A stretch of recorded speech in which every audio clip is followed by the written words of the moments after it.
Good evening, wanderer of weary thoughts. Tonight, I invite you to recline. Adjust your pillow just so, and allow yourself to drift back, way back, to a time when fireplaces smoked more than they warmed, and weddings were more about livestock arrangements than flower petals. You may close your eyes whenever you like. This story won't go anywhere without you. Let us begin not with a dramatic entrance, but with a very quiet room in a modest medieval village. The year is not terribly important. Let's call it somewhere in the late 1300s, give or take a plague or two. Our setting is a stone cottage with a thatched roof and a slanted wooden door that groans in protest every time someone enters or exits. Inside, the air smells faintly of old cabbage and freshly churned butter. Two ingredients that, while edible, rarely improve the ambiance. Our central figure is a young woman named Anselda, which was a reasonably popular name back then, though no one remembers why. She is 17, or perhaps 19. It's hard to say, since birthdays weren't much celebrated outside of royalty and livestock.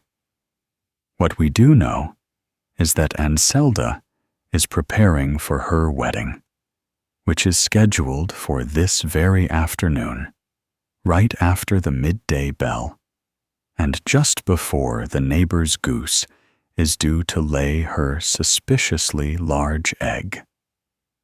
Anselda's mother, a practical woman with the posture of someone who has spent 40 years trying not to sit down too quickly, is helping her daughter into what passes for a wedding gown, a hand-me-down linen dress that had once belonged to an aunt, then a cousin, and finally was re-hemmed to fit Anselda's slighter frame.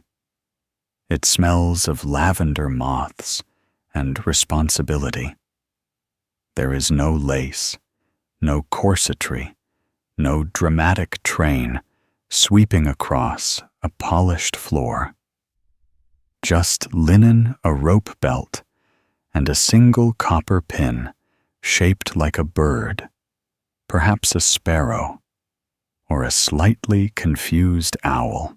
The cottage floor is stone and perpetually cold, despite the roaring hearth fire, which mostly serves to heat one side of the room, while the other remains committed to frostbite.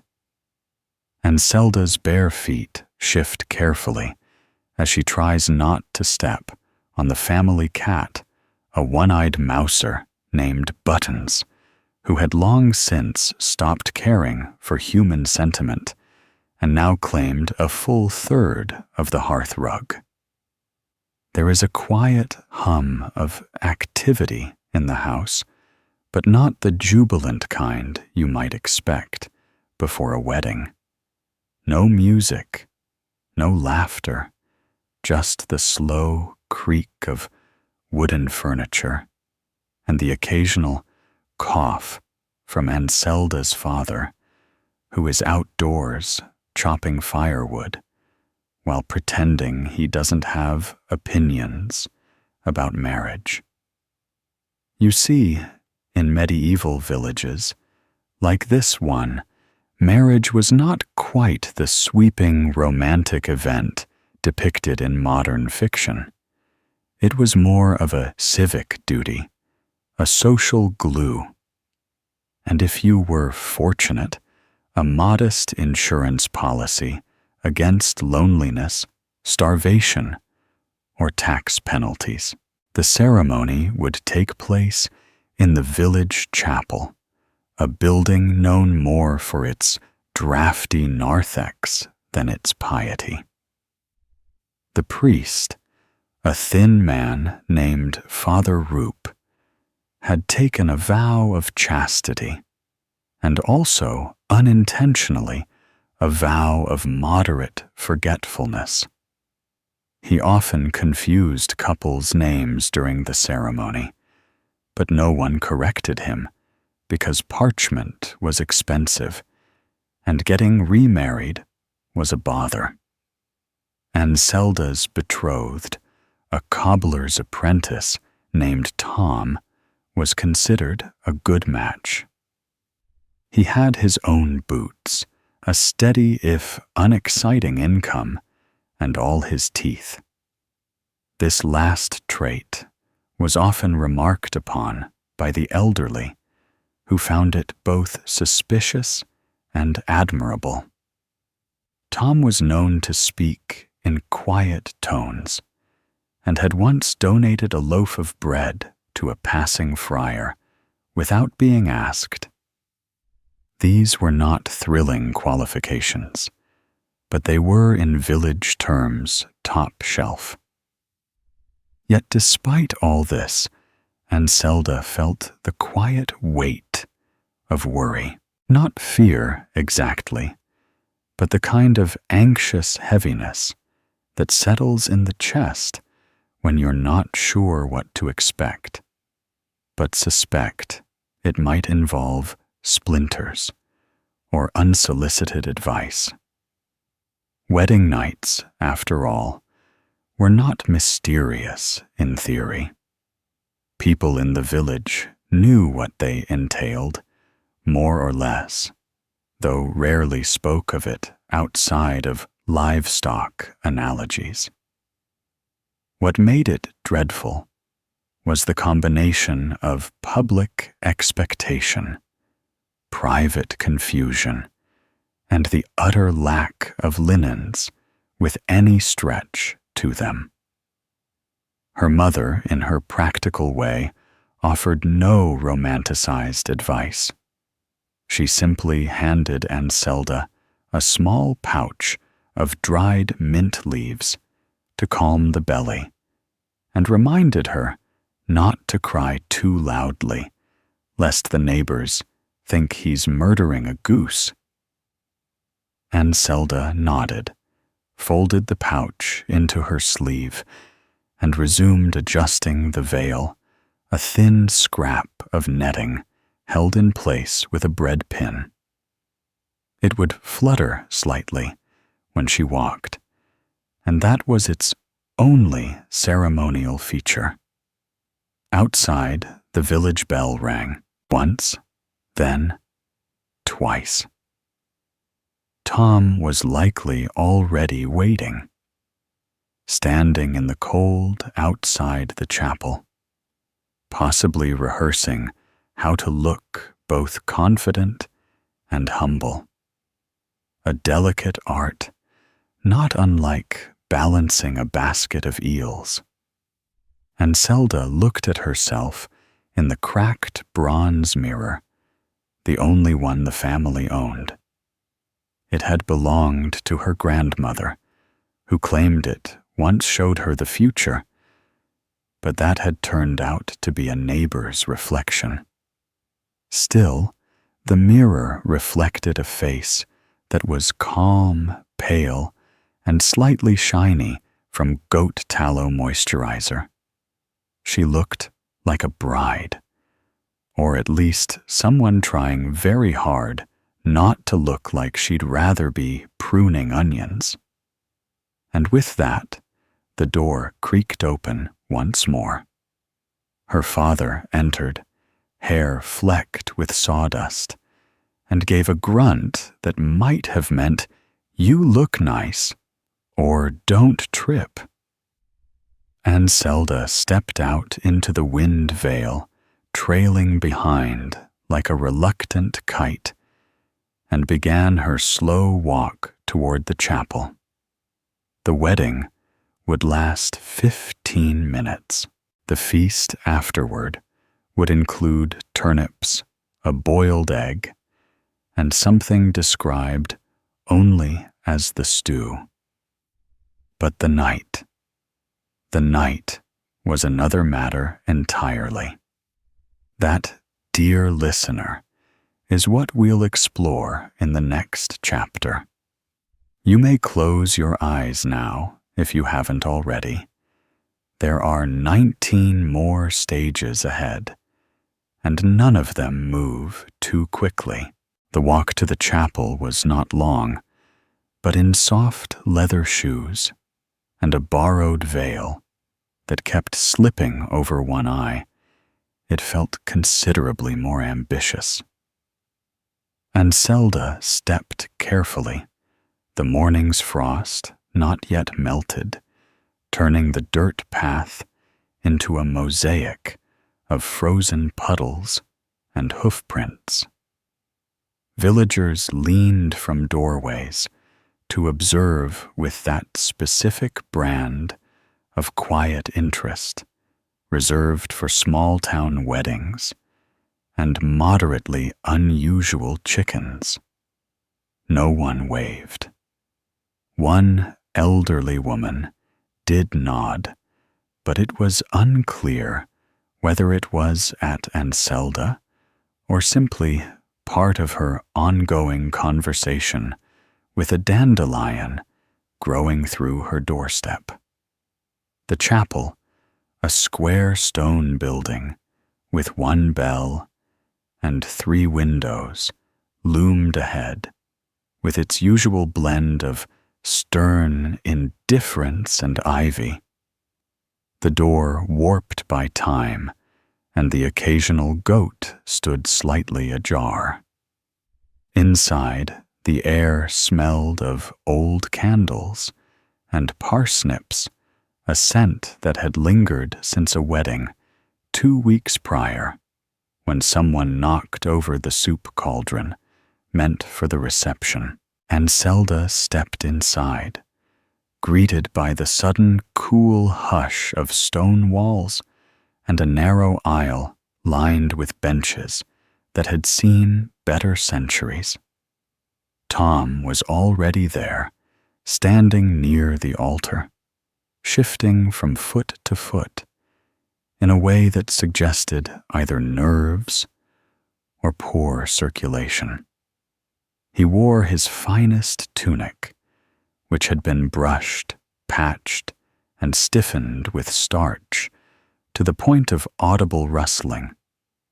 His hair, usually unbothered by grooming, had been slicked into something resembling a style, though one particularly defiant curl had returned to its usual position above his left ear. He looked at Anselda as she entered, then quickly looked at the floor, then at the ceiling, then back at Anselda, with the full emotional range of a potato stew. This was not awkwardness exactly, more like an ancient ritual of mutual discomfort practiced by generations of newlyweds before them. Father Roop stood behind a lectern that wobbled slightly under the weight of his ceremonial book, which was less a Bible and more a ledger containing uneven handwriting, wax stains, and one extremely flattened moth. His robes were clean, but smelled faintly of pickled onions, a side effect of storing vestments in the same trunk as the winter preserves. He cleared his throat, muttered something about divine union, and launched into the ceremony with the solemnity of a man reading aloud from an unfamiliar recipe. Anselda stood beside Tom, eyes forward, hands clasped so tightly Her knuckles had turned the color of skimmed milk. The vows were not particularly romantic. There was mention of obedience, mutual tilling of the soil, and an oddly specific clause about lentils, but they were recited with due seriousness. Tom stumbled over honor and accidentally said hunger, which no one acknowledged. When the moment came to exchange tokens, Anselda handed Tom a braided cord of horsehair, and Tom returned the favor with a small iron key that likely opened nothing, but symbolized something, possibly a chest, or perhaps metaphorical responsibility. The kiss, when prompted, was brief and dry as a sun-dried turnip. Then came the part Anselda had been quietly dreading, the bedding procession. A common custom in their region, the bedding involved escorting the couple to their shared chamber while singing vaguely inappropriate songs and offering unsolicited advice on fertility. Fortunately, theirs was a modest wedding with few attendees and even fewer musically inclined relatives. The procession consisted mostly of Tom's Uncle Edric humming something that might have been a hymn or might have been indigestion. Anselda allowed herself to be led back through the village, her hand resting lightly on Tom's arm, which was shaking slightly. Whether from cold or anticipation was unclear.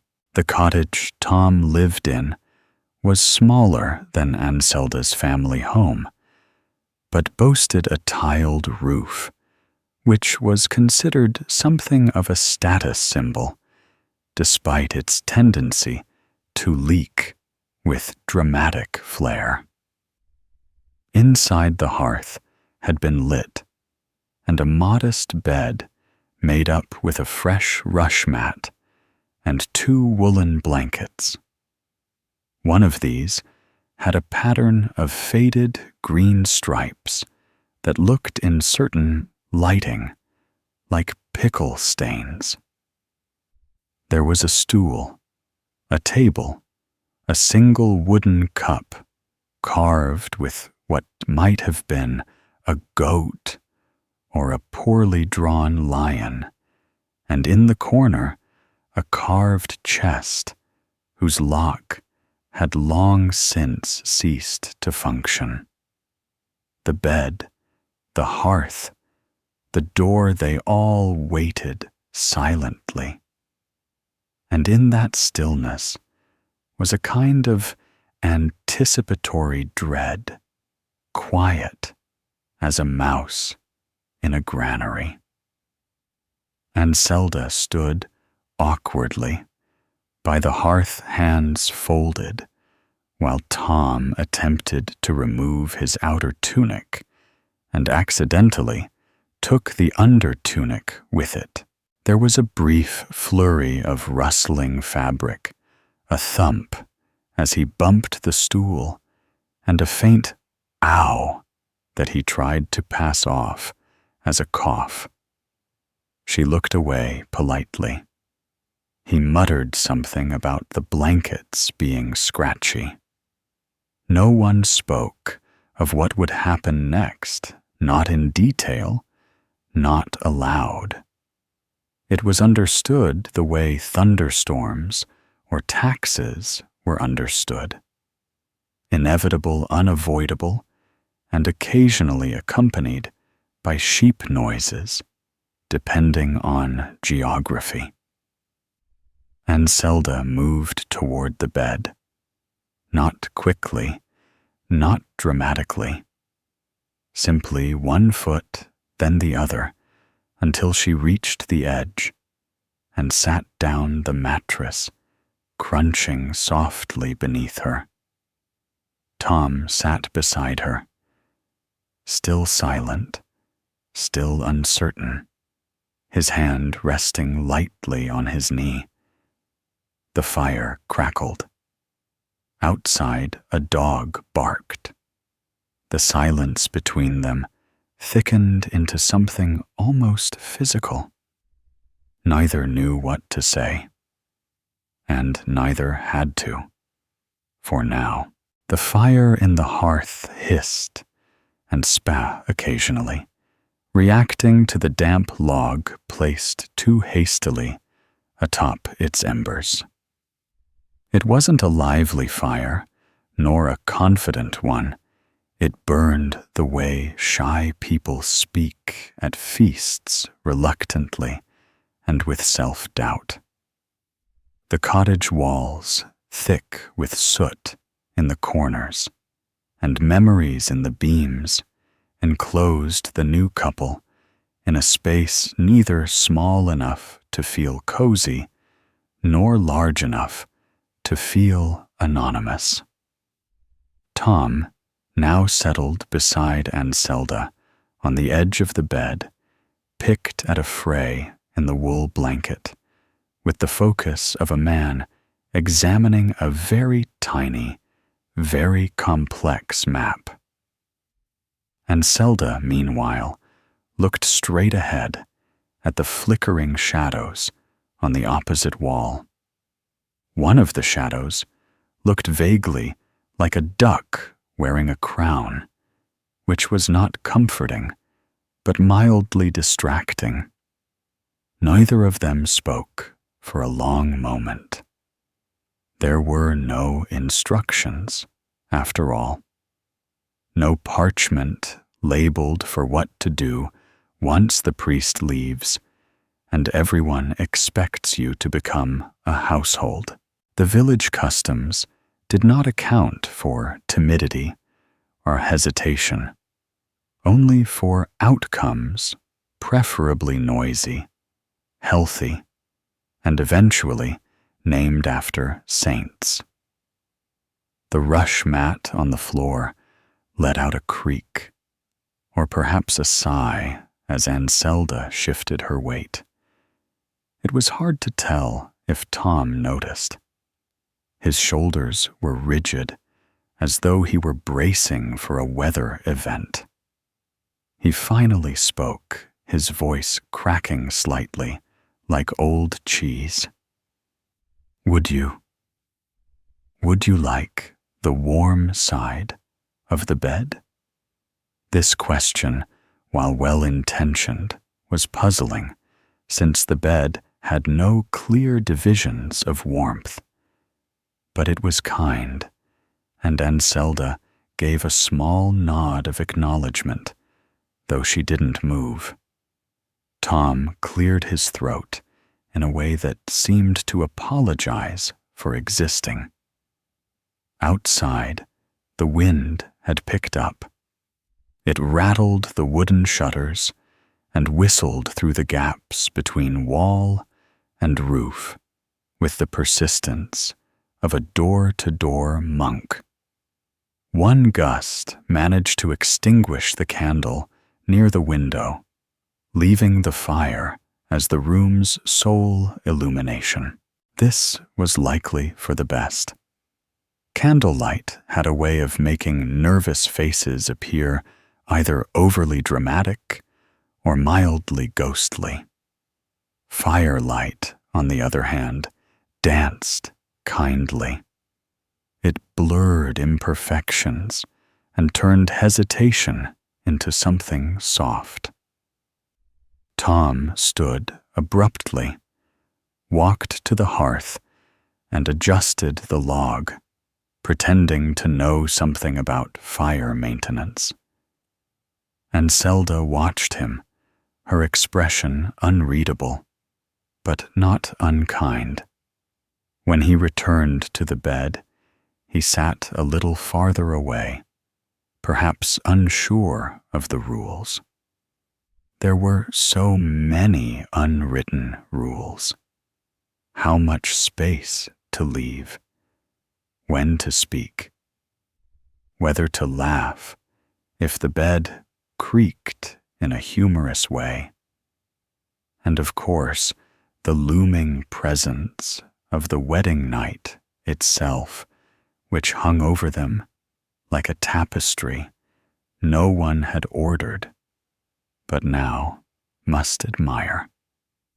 "I brought dried plums," Tom said suddenly, and from beneath the bed produced a small cloth bundle tied with string. "I thought maybe, if you were hungry." He untied the bundle carefully, like it might contain secrets, and revealed 6 slightly wrinkled but honest-looking plums. And Zelda blinked at them. In the dim light, they looked like misplaced marbles. Still, the gesture was unexpected, and unexpectedly sweet. She took one bit it slowly and nodded. "Thank you." It was not a romantic sentence, but it was sincere. Tom smiled for the first time that evening, not widely, but enough to make the shadows on his cheeks shift. They chewed quietly for a few moments, as if participating in a solemn ritual of shared awkwardness. Somewhere above them, on the wooden rafters, something small scurried. A mouse, or a very nimble beetle. The sound was familiar, not alarming. Life in cottages came with background creatures like living in a poorly maintained symphony. Tom spoke again a little more confidently, now perhaps empowered by plum distribution. "My mother said the first night is like planting a seed. You don't expect it to grow right away. You just make a hole and try not to trample it." And Zelda turned to look at him slowly. There was a long pause, then a faint twitch of her mouth that might have been the beginning of a laugh. "That's very agricultural," she said. Tom's ears turned pink. She was very fond of metaphors. And Zelda considered this, then asked, "Did she also compare marriage to compost?" "Only when things went poorly," Tom admitted. They shared another dried plum, and the space between them grew less sharp, still wide, still cautious, but less like a canyon, and more like a stream, something that could be crossed if one had patience and sturdy boots. The blankets, now slightly askew from all the sitting and scooting, began to look more inviting. And Zelda slipped off her shoes and tucked her legs beneath the fabric, shivering slightly as her feet encountered the cooler part of the straw mattress. Tom took this as an invitation to do the same, though he moved with the uncertain grace of someone trying not to be loud, while also not wanting to seem too eager. They lay side by side, still fully dressed, still upright, like two travelers waiting for a very late carriage. The fire popped, the wind moaned, and silence returned. This time, it was not empty. It was filled with two people thinking very hard about the next moment, and the one after that, and whether it might be acceptable to fall asleep before any of it happened. And Zelda stared at the low ceiling beams where the spider webs swayed like tiny forgotten curtains. She opened her mouth to say something, perhaps about spiders or seeds or the peculiar shape of Tom's nose, but instead let out a long, quiet breath and closed her eyes for a moment. Not to sleep, just to rest from the heaviness of ceremony. Beside her, Tom did the same. Their hands did not touch. Their voices were quiet, but somewhere between the uneaten plum and the hush of old wood, something very faint, very tentative, like the beginning of spring after a stubborn winter, began to stir. The fire, having burned through its more enthusiastic logs, now glowed softly in a half-hearted collection of coals, occasionally twitching with a breath of air from the flue. Its light less a source of illumination now, and more a whisper of warmth, cast the room in a kind of gentle amber fog, a forgiving glow that made the uneven stone floor appear smoother, and the mismatched furnishings a little more deliberate. And Zelda lay very still, not from fear exactly, but from the sheer abundance of thoughts that had settled into her bones. She could feel Tom's presence beside her, like a second blanket, warm, uncertain, and not altogether familiar. He had not moved much since they both folded under the woolen covers, except to tug the edge of his own tunic down, when it had crept up in a moment of practical indignity.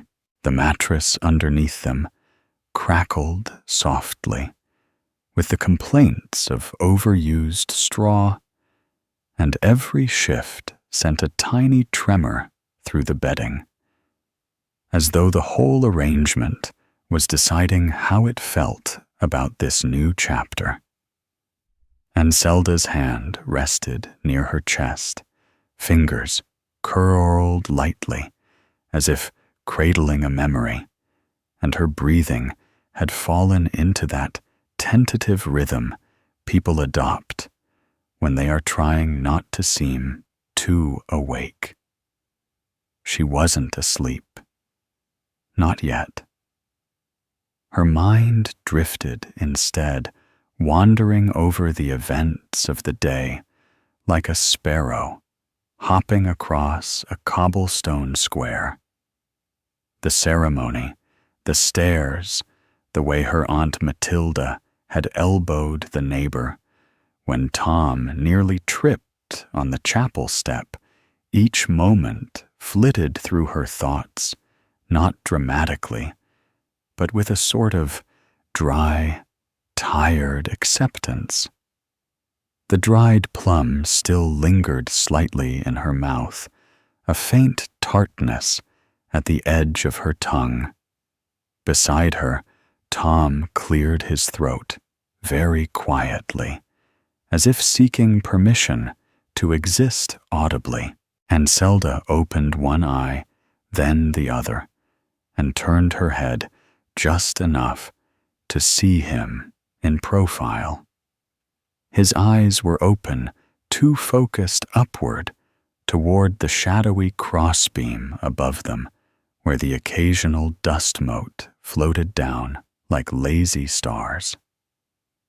"I don't know what I'm supposed to say," he said, his voice nearly swallowed by the blanket. Or do? They don't tell you that part. Anselda blinked slowly. No? She said, after a pause long enough to consider several possible responses. They don't. Another pause settled between them, comfortable in its ambiguity.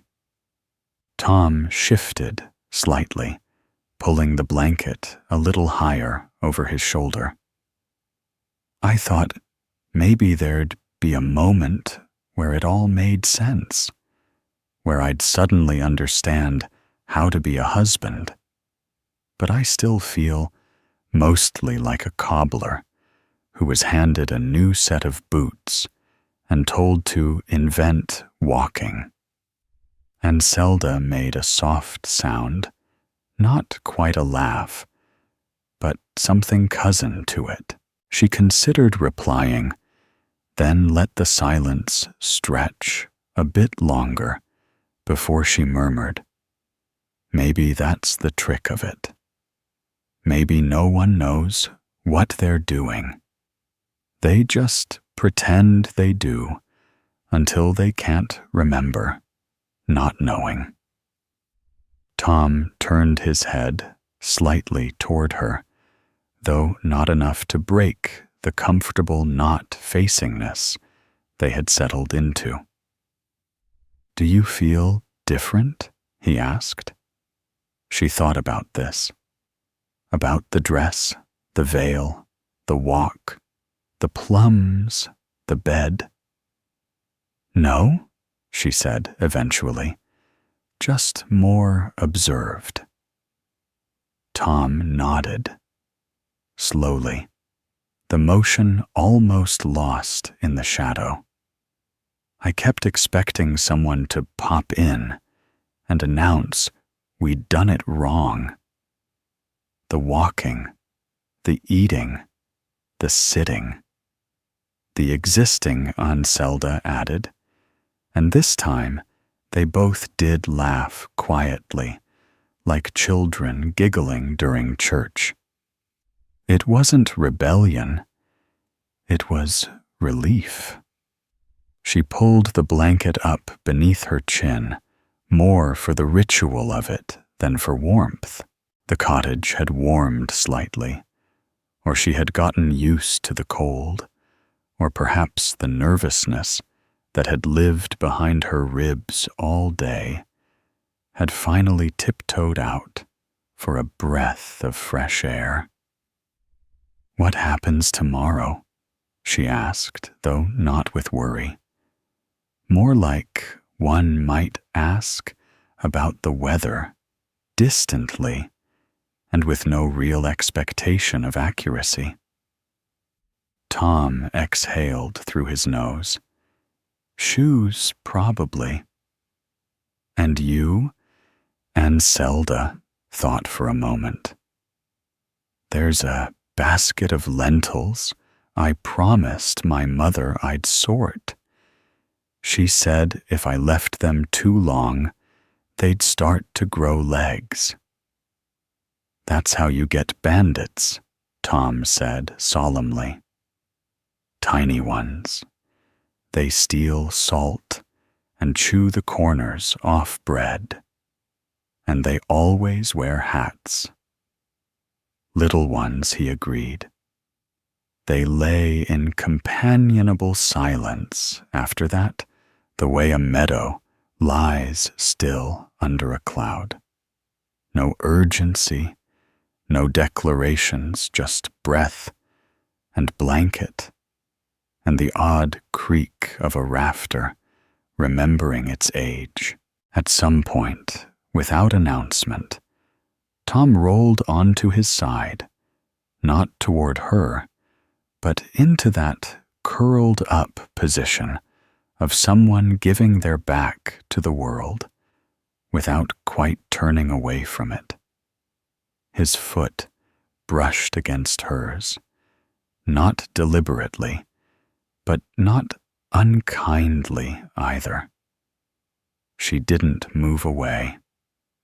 The fire gave a small hiss, possibly in agreement, and a faint draft whispered under the door like an old dog settling down for the night. Sleep. That cautious guest began to draw near, testing the floorboards and rearranging its coat. Anselda's eyes slipped closed for a moment, opened again, then closed once more. Somewhere between the crackling coals and the gentle weight of two people trying very hard not to be disappointing, something that wasn't quite love and wasn't quite obligation began to quietly take root. Not a flower, not yet. Perhaps just a seed deciding whether the soil was worth the effort. The wind outside shifted direction, and the air carried the faint smell of smoke from someone else's fire, someone else's story, just beginning across the village. The night was long, and the blankets heavy, and Anselda let her thoughts unravel like a thread dropped into warm honey. Somewhere far off, a rooster crowed entirely too early, but neither of them moved. The bed was a ship, the room an ocean, and they floated unsure of the destination, but too tired to row just yet. Morning, if one could call it that, arrived not with a blaze of light, but with a slow gray seepage through the cracks in the shutters and the uneven seams where roof met wall. It was not a dramatic sunrise, nor a cheerful one.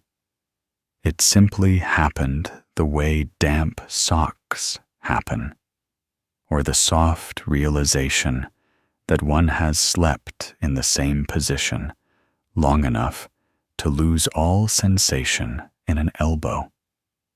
The fire in the hearth had long since sulked into a bed of ash, sending up no heat, and only the faintest ghost of warmth that clung to the stone like a loyal but ineffective pet. Anselda stirred first.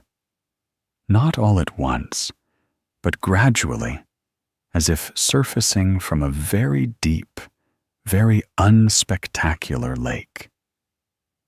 Her eyes blinked open to a view of the bedpost, which was chipped and bore the faint scratch marks of what had once been a curious goat, according to local legend.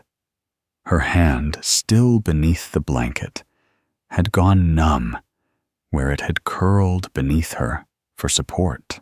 She wiggled her fingers slowly, careful not to disturb the blanket or the quiet. Beside her, Tom still breathed in slow Evaman waves, his back facing her, his hair sticking up at angles that suggested a fierce overnight battle with the pillow, or possibly his dreams. The room smelled of wool sleep and the damp undertone of straw that had been used past its prime.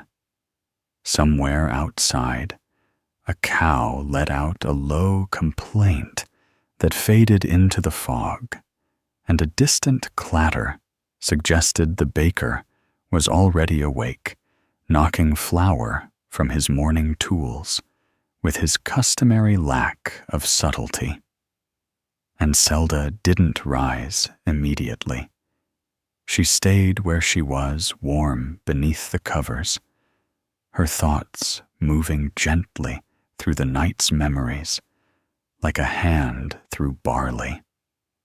There had been no disasters, no fumbling declarations, no grand transformation, just breath and warmth, and the quiet companionship of two people trying not to startle one another.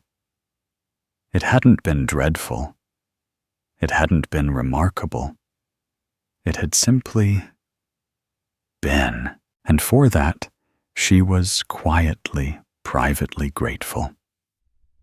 She turned her head slightly, her cheek brushing the coarse fabric of the pillow. Tom made a small noise, a cross between a snore and a sigh, and shifted, pulling the blanket higher with the instinctive selfishness of a man still lost in dreams. And Zelda debated nudging it back, but decided against it. The morning air, while not actively cruel, had a bite to it that seemed eager for exposed skin. She tucked her hands beneath her chin and stared at the ceiling. There above the bed was the same rafter beam she'd seen the night before, though now it looked more like a sleeping badger than a duck in a crown. Funny how shadows shifted when the light changed. A drop of condensation formed near the beam's edge and clung there bravely before surrendering to gravity with a soft plip that landed somewhere near the chamber pot. The floor, predictably, was already cold. She could feel it radiating its disapproval even through the mattress, a reminder that comfort was a fleeting luxury in a house made more of ambition than insulation. A second rooster crowed, this one closer, more assertive, and very likely sitting on the neighbor's laundry pole, as he was known to do. And Zelda exhaled through her nose, then sat up, carefully cradling the blanket around her shoulders, like a shawl. Her feet touched the floor with the resignation of someone expecting mild suffering. The rushes were slightly damp, and a faint squeak suggested that Buttons the cat had returned at some point in the night to reclaim his corner near the hearth. She saw his tail flick once from under the bench, but received no further acknowledgement. Stretching slowly, she padded over to the hearth and stirred the ashes with a stick that had once been part of a chair leg. She found a reluctant ember buried deep and coaxed it gently with the patience of someone who had grown up doing this every day of winter. The kindling caught with a faint whisper of flame, and soon the hearth began its slow crawl back toward usefulness.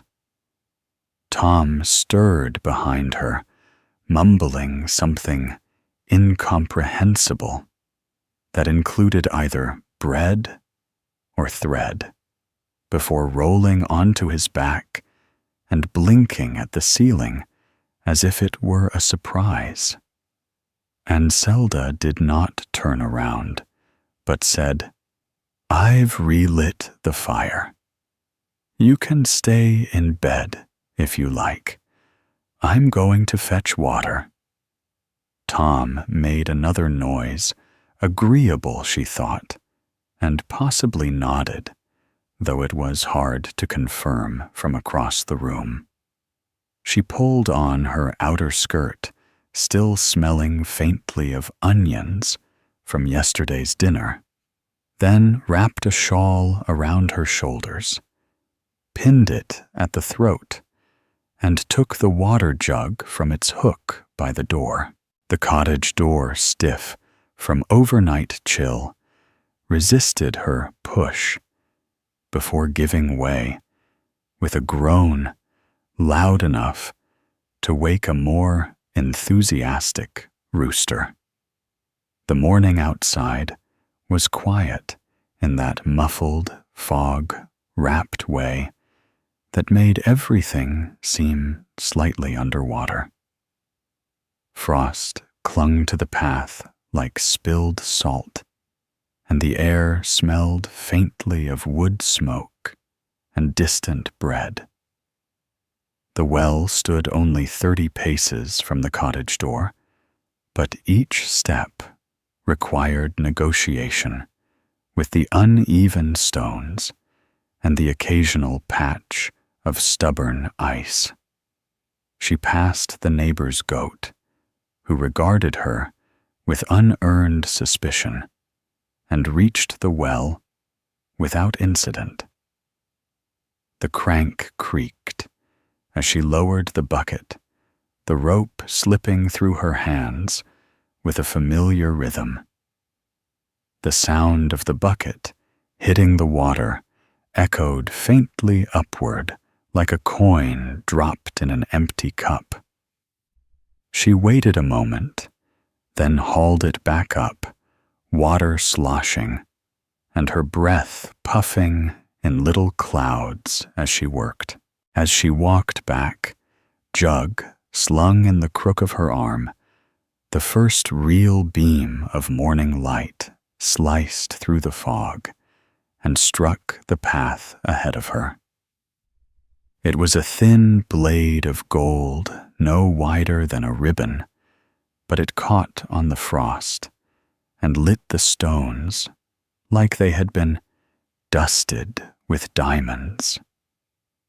She paused just for a moment to admire it, not because it was rare, but because it was quiet, and that kind of beauty rarely asked anything of you. When she returned, Tom was sitting up, wrapped in the blanket hair, even more defiant than before. He looked at her, still squinting into the dimness, and said, "You didn't trip." She raised an eyebrow. "You expected me to. I imagined some sort of dramatic entrance. A jug of water, a goat, maybe Buttons wearing your shawl." And Zelda shook her head slowly and closed the door behind her with her foot. No drama. Just frost and fog and a patch of sun pretending to be summer. Tom nodded, as though this were the correct answer. The fire crackled its approval. The bed sagged slightly, as if relaxing after holding so much hesitation overnight. And Zelda moved to the table and began to prepare the morning's bread. Her hands worked automatically, her mind already sifting through the tasks of the day. Lentils, chickens, the neighbor's child, who would undoubtedly wander over and ask about her wedding night with the tact of a blunt spoon. She poured some water into the kettle, and as the fire accepted it with a hiss, she felt, rather than heard, Tom rise from the bed and step onto the cold floor. One step, then another, and then a quiet voice just behind her asking a question so ordinary it might have been mistaken for something profound. The question, as it turned out, was not profound. It was not poetic, nor startling, nor anything that might be carved above a doorway in years to come. Tom, with hair half-tamed, and one foot already regretting its encounter with the cold floor, had simply asked, "Do you want the heel or the middle slice?" And Zelda still turned slightly toward the hearth, blinked once, then twice the question hanging in the air between them like a drying cloth. "I'll take the middle," she said, almost automatically, though she wasn't particularly hungry. Tom nodded, half wrapped in the blanket, and shuffled toward the table, the chill of the stone floor convincing him to move briskly, but not so fast as to appear urgent. He selected a slightly lopsided loaf from the woven basket, its top dusted with flour, and the bottom slightly burnt from last week's enthusiastic fire. The bread knife, dull but loyal, sawed through the crust with the sound of someone rubbing two bricks together. He handed her the slice without ceremony, placing it gently on the wooden table beside her cup, and then tore the heel for himself, chewing thoughtfully as he leaned on the edge of the bench. The room filled with the comforting, hollow quiet of people eating, without conversation, the kind of silence that didn't press or prod, but simply allowed. It was the sound of two people adjusting, like boots breaking in, or an old chair creaking into a familiar lean. Outside, the fog continued its slow retreat from the village paths, revealing chickens, buckets, and the occasional wheelbarrow, left half-loaded overnight. Someone sneezed down the lane, a long, dramatic affair that echoed off the cottage walls, and then cursed loudly at what was presumably an animal or an inanimate object with poor manners. Tom swallowed his last bite of bread, wiped his hands on the hem of his tunic, and said, "Do we do anything official now?" And Zelda looked up from her cup. "Official. You know." He gestured vaguely with his hand, as if trying to lasso a definition from thin air. "Married things.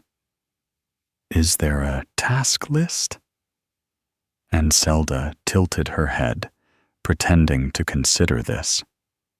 "Well," she said, slowly, "my mother once said the first thing a wife must do is sweep the house before noon. And my aunt said the first thing a husband must do is check the roof for leaks. But I think they just didn't like each other very much." Tom considered this. "The roof does leak," he offered. "I wasn't going to bring it up on our first morning," she replied. "But yes, your roof is very enthusiastic about the weather." He smiled a little at that, then rubbed the back of his neck in a way that suggested he both intended and did not intend to fetch a ladder. And Zelda took another sip from her cup, now lukewarm, but still more inviting than the thought of washing up. Her hands rested on the table, fingers lightly drumming in a rhythm known only to those with small chores and large thoughts. Tom reached into a small drawer beside the hearth and retrieved a bent spoon, which he began to straighten against the edge of the table without much purpose. "We could visit my uncle's farm later," he said, eyes on the spoon. "He's got hens, and a goose that hates everyone equally. Is this a courtship activity or a warning? Bit of both." She nodded slowly. "I've never met a truly impartial goose." They both laughed, then softly, not because the joke was clever, but because it landed in the space where a laugh was needed, like a patch sewn into a threadbare sleeve.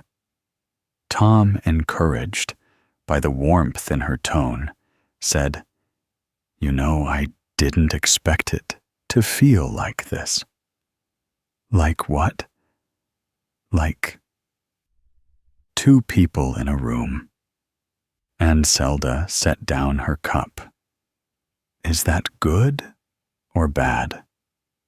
"Neither," he said, "just quieter than I thought. I always imagined marriage would start like a festival, loud, confetti, someone playing a lute. You have high expectations for a village with one tambourine and a drummer who's afraid of sheep. It's why I didn't plan a parade," he said, standing up with a stretch. The blanket, still clinging to his shoulders, slid down his back and pooled at his feet. He left it there, stepping over it as he crossed the room to open the shutter.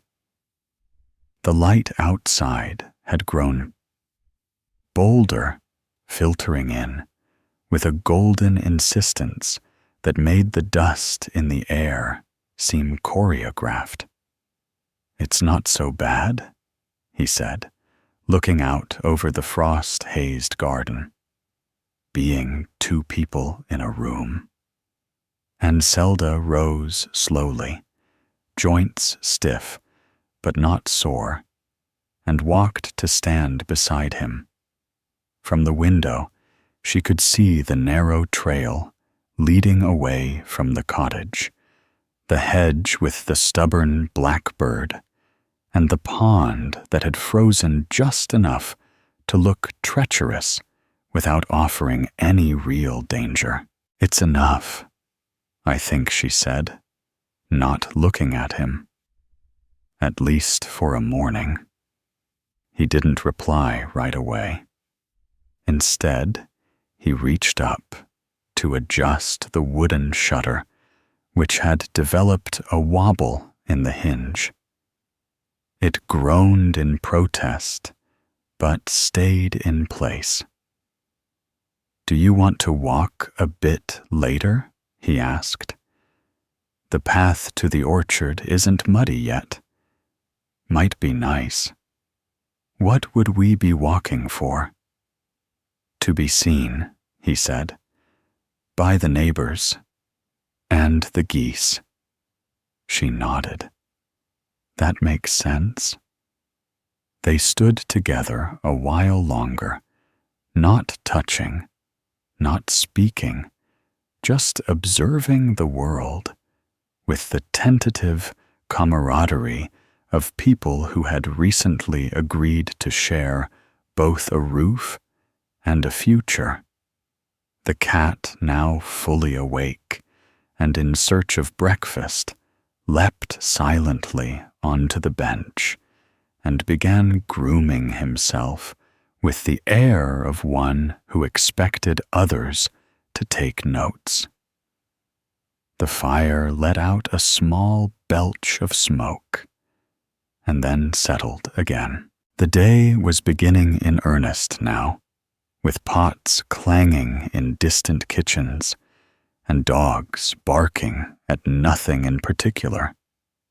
Somewhere down the road, a cart creaked into motion, and a child's laughter drifted on the breeze, followed closely by the shout of a parent who had already had enough.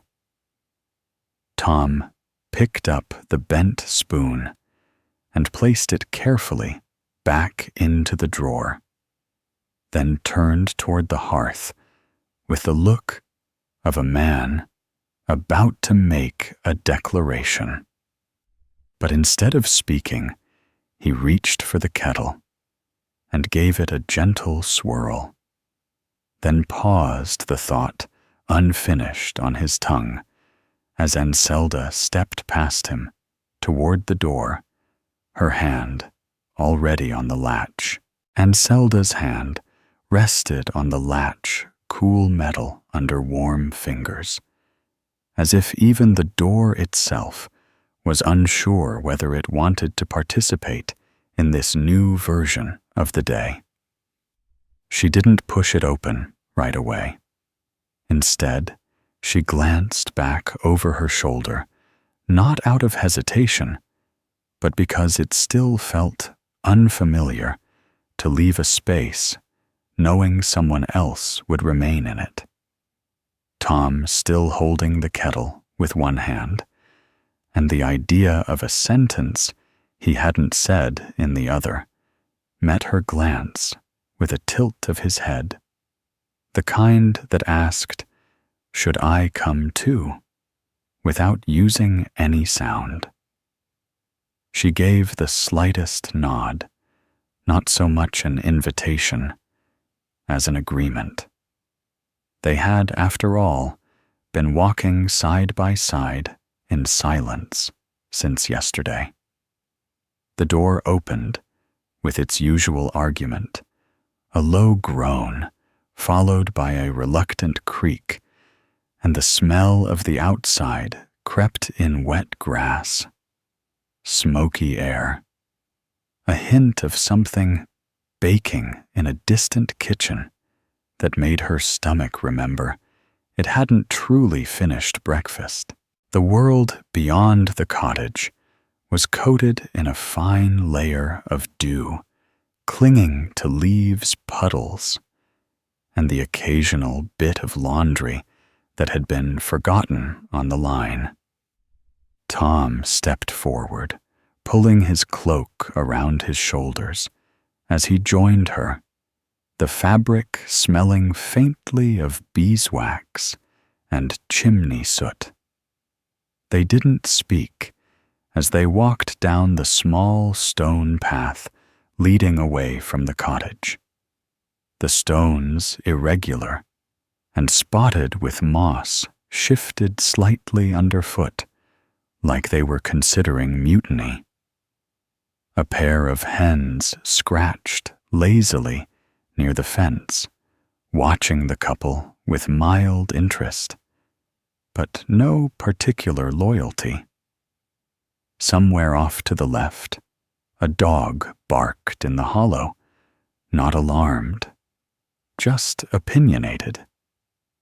The orchard was only a 10-minute walk away, if one moved with purpose. But Tom and Anselda moved more like shadows at mid-morning, not in a hurry, not entirely sure what they were seeking, except the simple fact of shared air. The sun had begun to press through the haze with more confidence, now painting soft highlights on the frost-fringed hedges and turning the road's puddles into tiny reflective ponds where twigs floated like misplaced punctuation. "It's quieter than I expected," Tom said at last, not as a complaint, but as an observation made aloud to see how it sounded in the open. The world, Anselda asked. The walk. The morning. Us. She thought for a moment. Maybe it's always quiet. We just usually talk over it. Tom nodded, as if this made absolute sense, and adjusted the strap of his cloak. My uncle says the trees out here lean better to the east. Something about the wind being lazy that way. Does the wind choose a direction based on orchard politics? I think it just hates fences. They turned at the crooked wooden sign that marked the entrance to the orchard.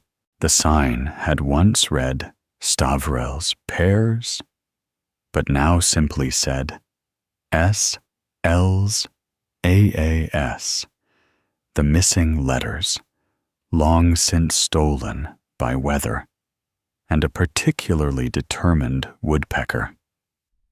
The orchard itself was modest 2 neat rows of pear trees, gnarled and thoughtful, separated by patches of low-growing clover, and 1 stubborn thistle that had survived 3 seasons of weeding attempts. The trees bore no fruit this time of year, but their bare branches still carried an odd nobility, arms reaching skyward, like they were trying to explain something to the clouds. Tom walked a few steps ahead, then turned and walked backward for a few paces, arms folded, squinting slightly. This is where I got chased by a goose when I was 10, he said, gesturing toward a stump that had likely witnessed the event. I tried to impress my cousin by climbing that tree.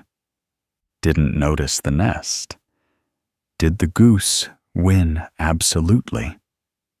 I named him Sir Flapsalot. I avoided pears for 2 years out of respect. Anselda gave a small smile, brushing her fingers along a low branch as she passed. It had tiny buds, tight as buttons, waiting for their turn to become something more obvious. She liked that. The patience of trees. No panic, no announcements. Just quiet preparation.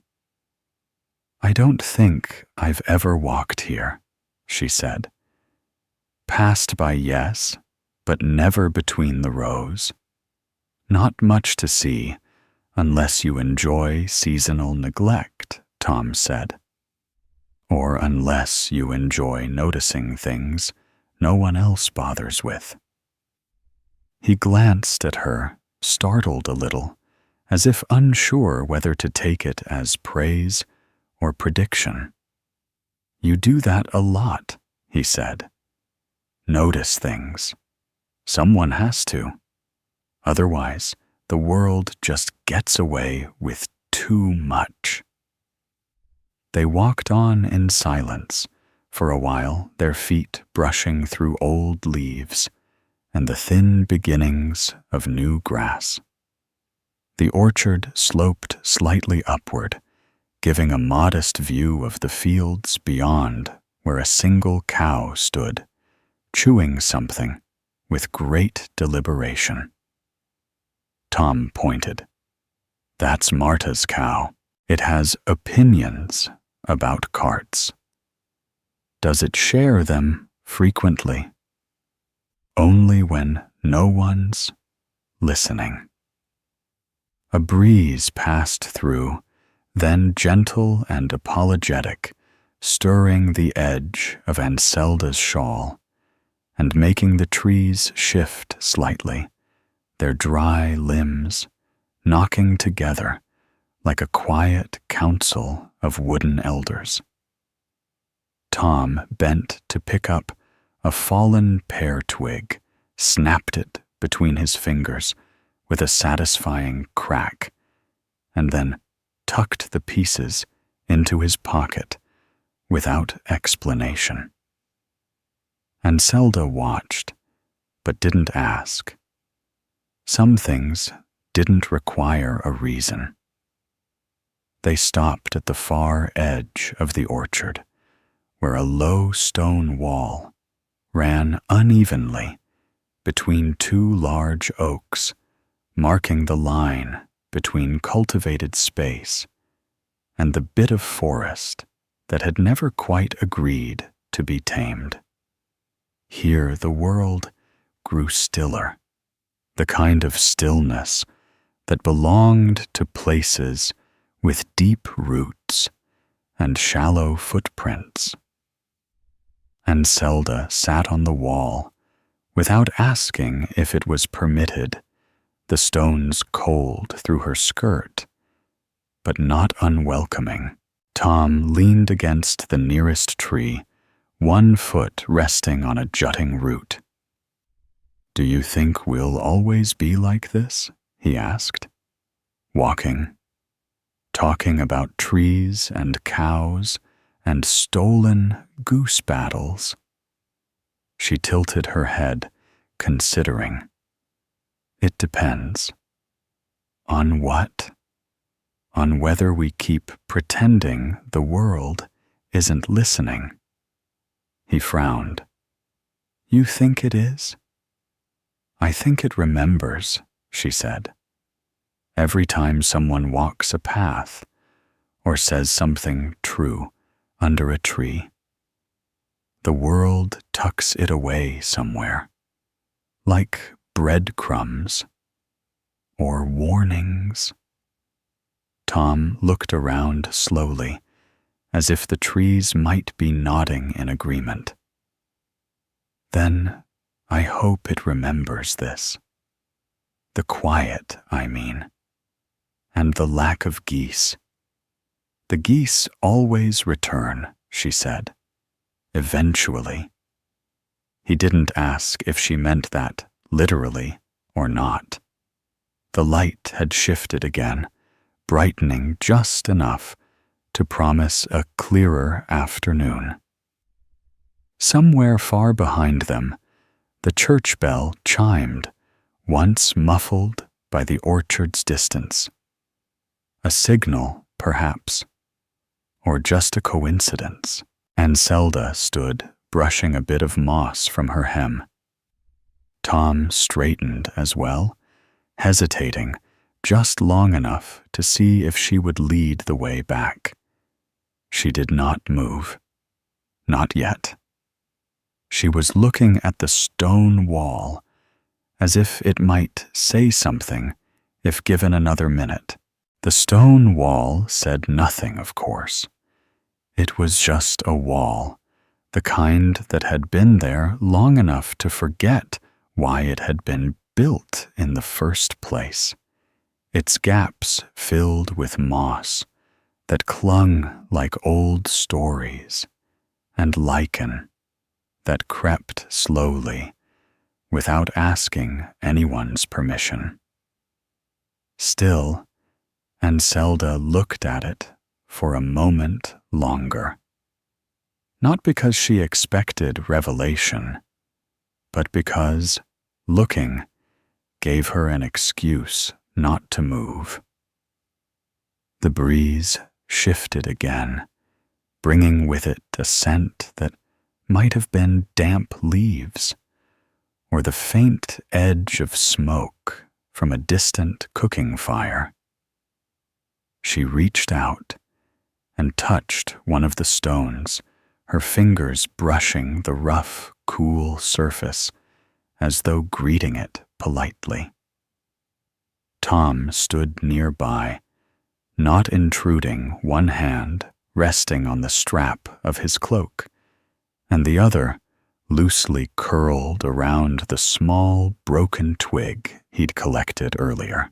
He watched her with the gentle curiosity of someone who knows better than to interrupt another's thoughts, even if he wasn't entirely sure what those thoughts were doing with a mossy wall. "Do you want to stay a bit longer?" he asked, eventually, voice low, as though trying not to wake anything that might be sleeping in the hedgerow. And Zelda shook her head, more an adjustment of balance than a refusal. "No. The light's changing. My mother used to say that when the shadows get sharp before lunch, it means the weather will turn." Tom looked up at the sky, where a few streaks of white were beginning to stretch themselves lazily across the blue. Rain or wind? She never said, and Zelda replied, stepping back from the wall. Just that something would shift. He nodded, and together they turned toward the path that would lead them back through the orchard, their steps soft against the damp earth. They didn't speak as they walked. There wasn't much that needed saying just then, and the trees seemed content to resume their quiet sentry duties without additional commentary. A bird, possibly a thrush, called out once from somewhere deep in the branches, and Tom paused briefly to try and spot it. He didn't, but he smiled all the same. As they walked, and Zelda found herself trailing one hand along the trunks they passed, as though checking for pulse or reassurance. Each tree felt different, one smooth, one knotted, one with a small scar near the base where some ancient branch had been removed.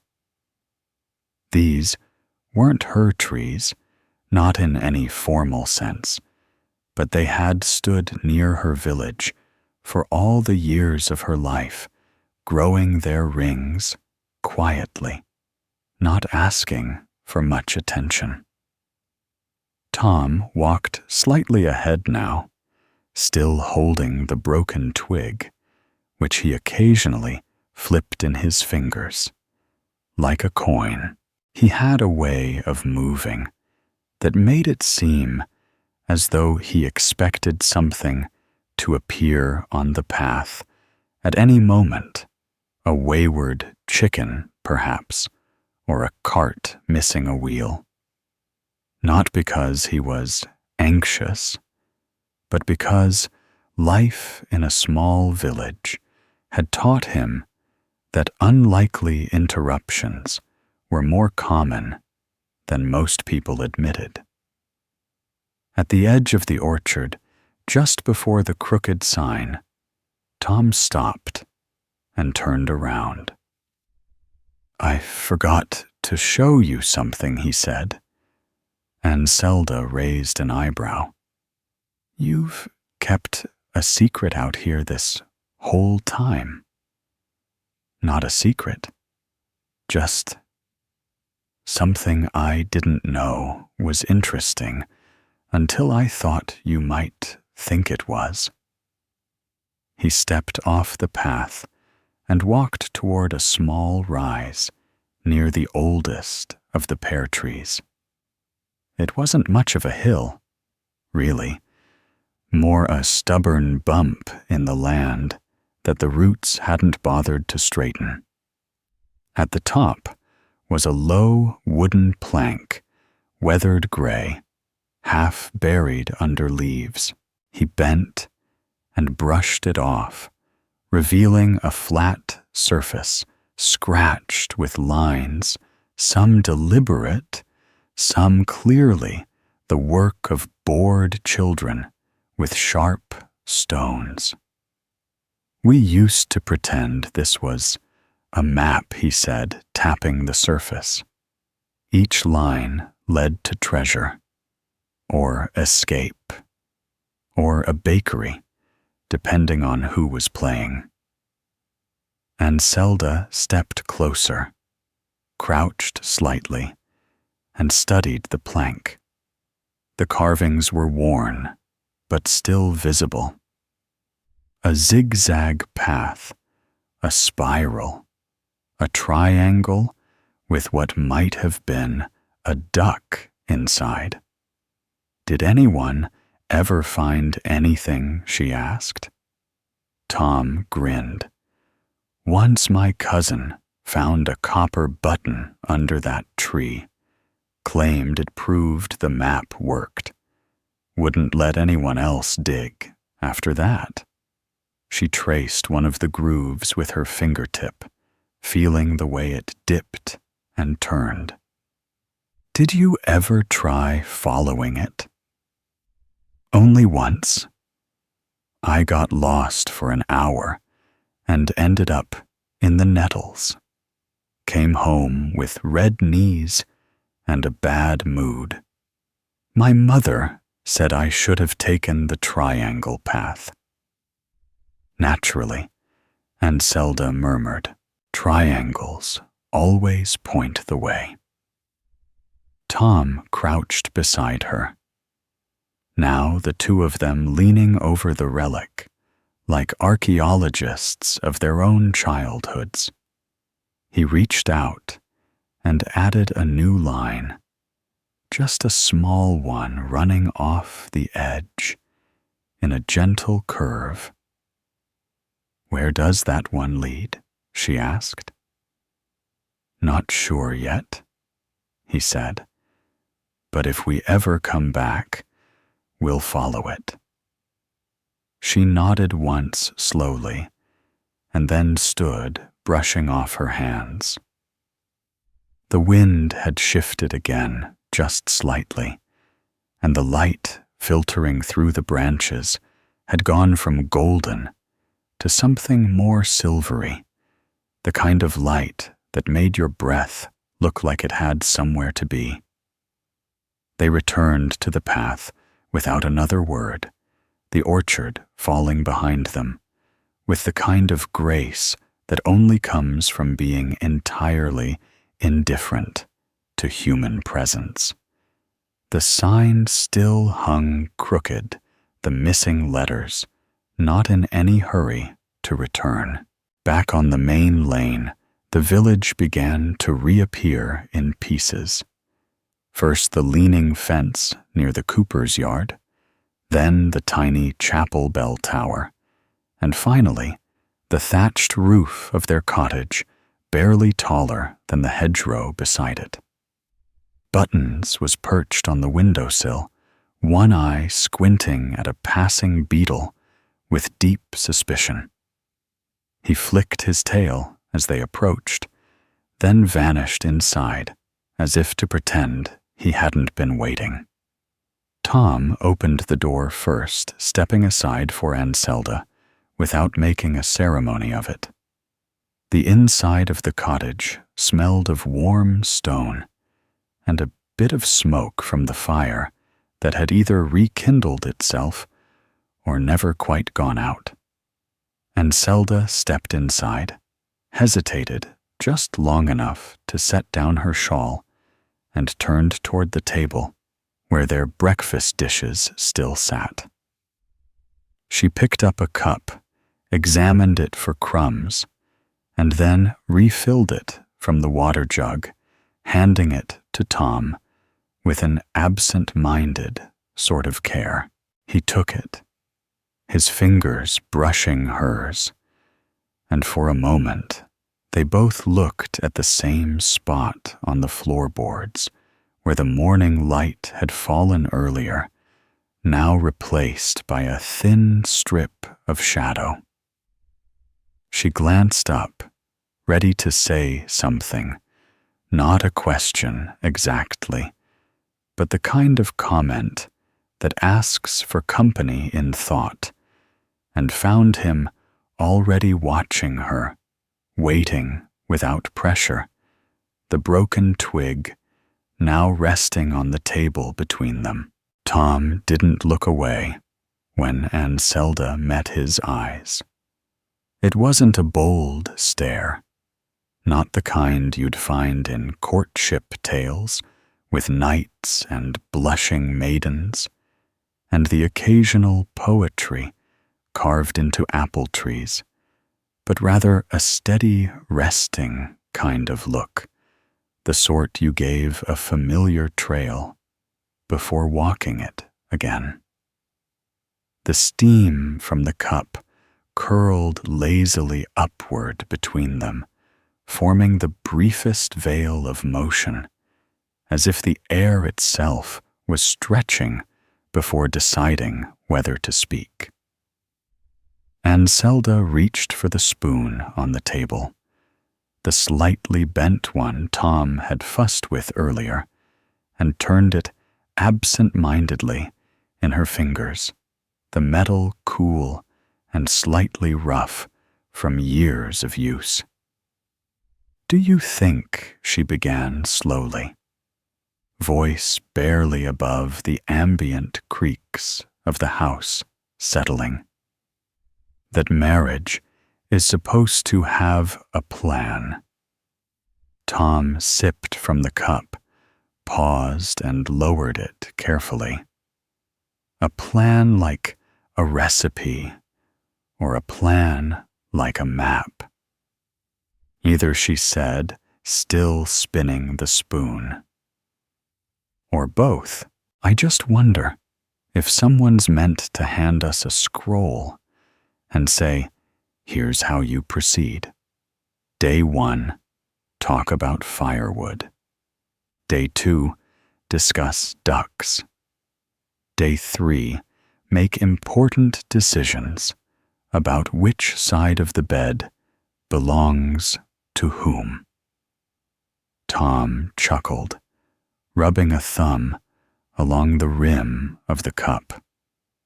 "If there is a scroll, I think our village forgot to print it. Or perhaps the geese got to it first." "Greedy birds," she muttered, setting the spoon down with a soft clink. "They've already stolen most of the wedding cake customs." "That was barley bread," he reminded her, "and very dry. Still, I miss the idea of it more than the taste." Tom leaned forward, slightly, elbows resting on the table, eyes narrowing not in judgment, but in thought. "I think it's less a scroll and more of a ledger that fills itself in.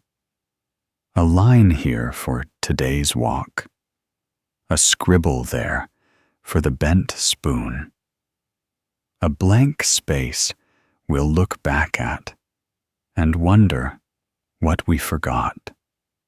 Do we get to decide what goes in it? Sometimes, and sometimes, the day decides for us." Anselda nodded slowly, not in agreement or disagreement, but in recognition of the sort of answer that might not be accurate, but still felt true. The fire popped once behind them, a small burst of opinion, and then returned to its steady glow. Outside, the breeze tapped softly against the shutters, as if checking to see whether the occupants were still paying attention. She stood then, slowly, as one does when the air begins to nudge toward new things, and walked over to the wooden chest near the hearth. It wasn't a large chest, and its lid bore the faded outline of what might have once been a rooster, or possibly a cabbage with artistic ambitions. She opened it with a gentle heave, the hinges squeaking in the same tone as Tom's knees when he stood too quickly. Inside, folded with the sort of care usually reserved for dried herbs and spare bootlaces, was a bundle of linen cloths, an extra shawl, and a stack of parchment so modest it could hardly be called a collection. And Zelda took one piece, turned it over in her hands, and brought it to the table. "If we're starting a ledger," she said, "we might as well begin properly." Tom's brow lifted. "With ink. With intentions." She retrieved a stub of charcoal from the shelf, the kind used to mark recipes or tally root vegetables that needed rotating, and held it delicately as if it might decide not to cooperate.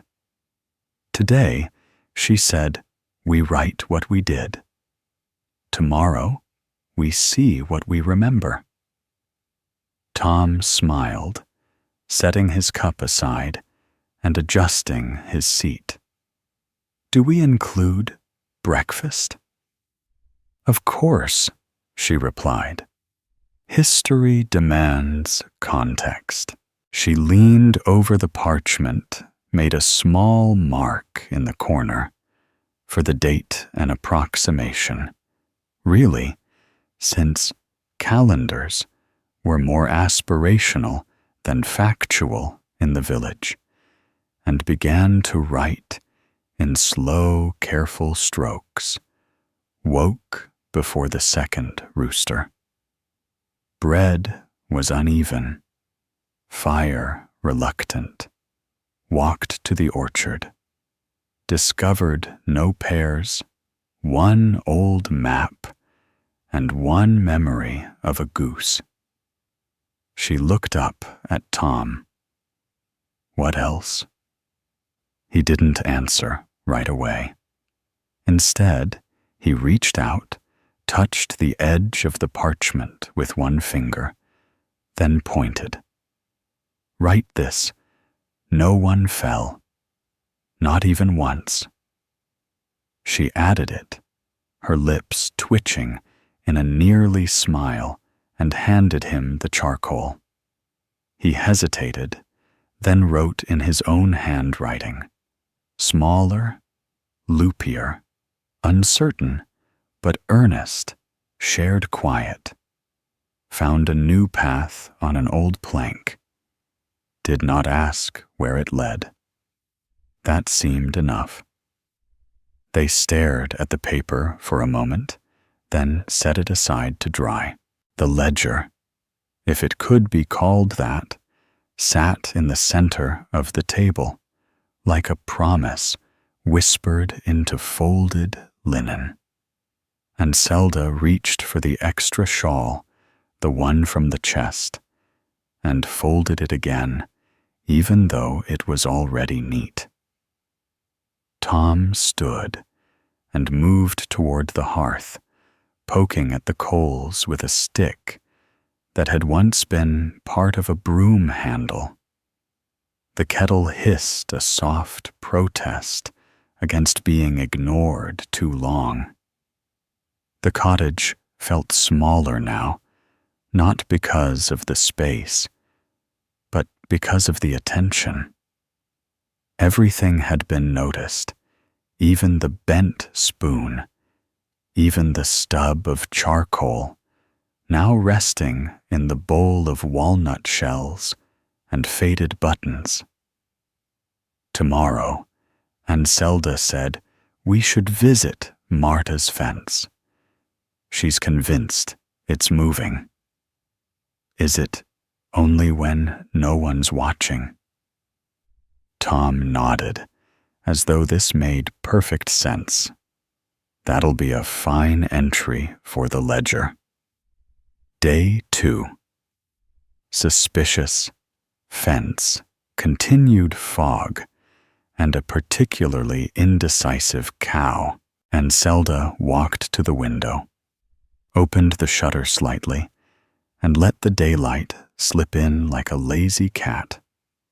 It pooled on the floorboards and stretched toward the corner, where Buttons now sat cleaning his paw with the smug satisfaction of someone who had never written anything down, but still considered himself wise.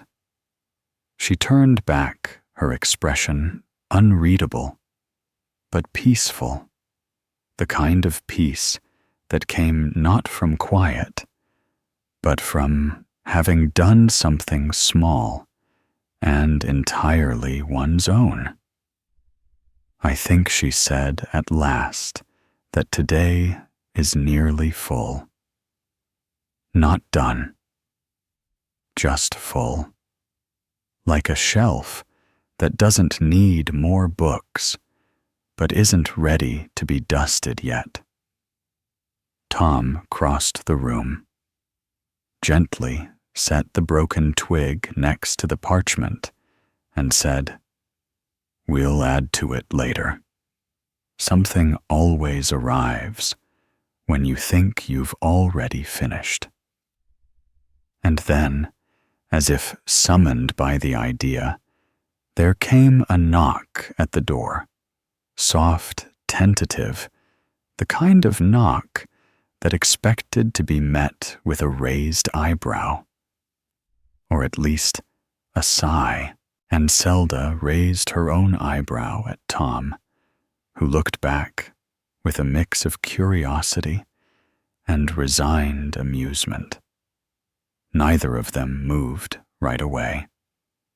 The knock came again, a little firmer now, and Tom finally stepped toward the door, brushing biscuit crumbs from his tunic as he reached for the latch. The latch clicked under Tom's fingers, not dramatically, but with the casual resistance of wood that had swelled slightly from the damp. The door opened just enough to let in a rectangle of brightness and the vague scent of turned earth. Standing on the stoop, shifting from one foot to the other, as though caught between thoughts, was old Merritt, the village's most inconsistent messenger and least convincing liar. She was a woman of indeterminate age, possibly carved from salt and dried apples, with hair the color of stale flour, and a cloak that might once have been red if time and weather hadn't whispered it into resignation. She held a cabbage in both hands, not cradled like a gift, but gripped like an argument. Tom blinked. "Merritt. You're home, then," she said, as though surprised to find people indoors at mid-morning. "We are," Tom replied slowly. "And is that a cabbage?" Merritt looked down, as though noticing the vegetable for the first time. "It was meant for Marta, but she's gone off to scold her fence again. Says it's listing like a drunkard, and that the East Post keeps sighing at her." And Zelda, having stepped closer, now offered a small nod. "It does lean, but only when the wind comes from the bakery." Merritt squinted at her. "Well, it's your wedding week, so it's your turn to help." "Help with what exactly?" Tom asked, still eyeing the cabbage with the caution usually reserved for unexpected livestock. "Sorting the jars," Merritt said, and that seemed to be all the explanation she thought necessary.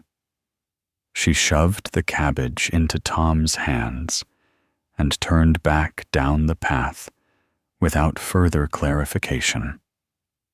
At the chapel, she called over her shoulder, "The shelves are moaning." Then she was gone, her footsteps crunching the frost-softened path, her shawl flapping slightly like a moth that had forgotten how to land. Tom looked down at the cabbage, which had a faint scratch on one side, and a single wilting leaf curled like a skeptical eyebrow. "Do you know what jars she means? Probably the ones in the back room, behind the altar," Anselda said. "They're full of things no one remembers labeling. Powdered whatnots, crushed regrets, that sort of thing." Tom sighed, turning the cabbage in his hands. "Do we take this with us? Is it symbolic? Only if we plan to offer it to the moaning shelves as tribute." Anselda retrieved her shawl from the peg and wrapped it around her shoulders, adjusting the pin with fingers that had already accepted their fate. "We should go. It's what's expected. You're very calm about being conscripted. It's village law. Newlyweds are temporarily useful until they become ordinary again." Tom set the cabbage gently on the table beside the ledger, where it seemed to glare at the parchment with leafy disdain.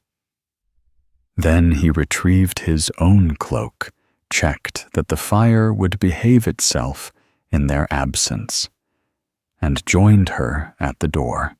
The walk to the chapel was uneventful in the way that only small village errands can be. A few neighbors nodded.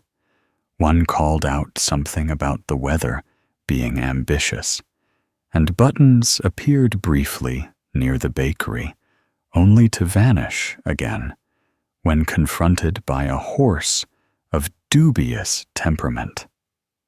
The chapel sat at the top of the gentle hill that passed for an incline in their part of the valley. It was not grand nor symmetrical. One window was smaller than the other, and the bell tower leaned just enough to make visiting masons tilt their heads. Inside, the air smelled of wax lavender and the faint memory of last week's spilled barley.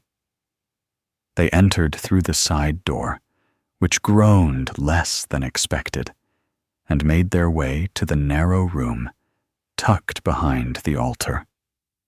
This room was often ignored, partly because the door stuck, and partly because it held the kind of silence usually reserved for deep wells and unanswered letters.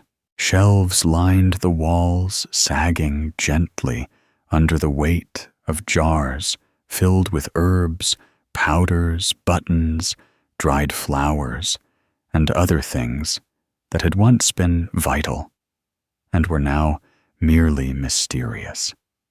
Each jar had a label, some clear, some faded, some apparently written by squirrels. Anselda stepped inside first, her eyes adjusting to the dimness, and then paused. They weren't moaning before she said, "That's new?"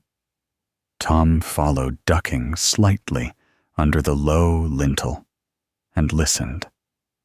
Sure enough, a low creak emanated from the back wall, rhythmic and slow, like a cupboard sighing in its sleep.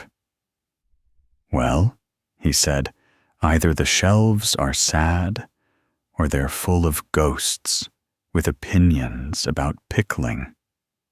Only one way to find out. They began removing jars, carefully setting them on a nearby bench, brushing dust from labels with the reverence of people examining evidence rather than groceries. One jar held what appeared to be desiccated carrot tops. Another, labeled simply Tuesday, contained a fine gray powder and a single dried bay leaf. This one just says, regret, Tom said, holding up a cloudy glass container with something inside that might once have been a plum. Probably. Merritt's handwriting, Anselda replied. She labels things the way she speaks, cryptically, and in cursive.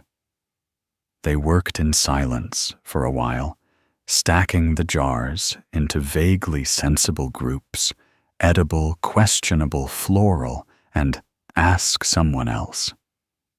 Occasionally, the shelves groaned in protest as they were unburdened, and once a spider made a dramatic exit by rappelling down from a rafter and landing in the pile of labels. "Do you think this counts as our good deed for the week?" Tom asked. "I think it counts as penance for the cabbage. We left it behind, which is why it's probably planning revenge." The last shelf, when cleared, revealed a small wooden box tucked behind a loose board. It was unmarked, save for a smudge that could have been a thumbprint or a careless brush with blackberry jam. Tom looked at it, then at Anselda. "Open it." "We've come this far," she said, though her tone was more curious than daring. He lifted the lid gently. Inside was a folded piece of paper, a small tin of what smelled faintly of rosemary and mint, and a single silver thimble. The paper read in neat script, "For days when nothing makes sense, apply sparingly. Keep thimble near heart." They looked at one another. "Do we pretend this is normal?" Tom asked. "I think we pretend it's meaningful," Anselda said, "and wait to see if it becomes true." She tucked the tin and thimble back into the box, folded the paper more tightly, and placed it on the now empty shelf, as if returning a borrowed thought. The room, now lighter for its order, seemed to exhale slightly. They stood together in the middle of it, surrounded by jars and old air and the faint scent of time that had escaped its cork. "Let's not forget the cabbage on the way home," Tom said. "It would be rude, and possibly haunted." Anselda agreed. They turned to leave, stepping out into the narrow corridor, where the light seemed a bit warmer now, as if the sun had decided to approve of their organizational efforts. Neither of them noticed the small new label that had appeared on one of the jars they'd placed back. It simply said, "Beginning," written in charcoal in handwriting that matched neither of theirs. They didn't speak much as they stepped back into the chapel's narrow side hall, the quiet behind them still trailing like the scent of old herbs clinging to their sleeves.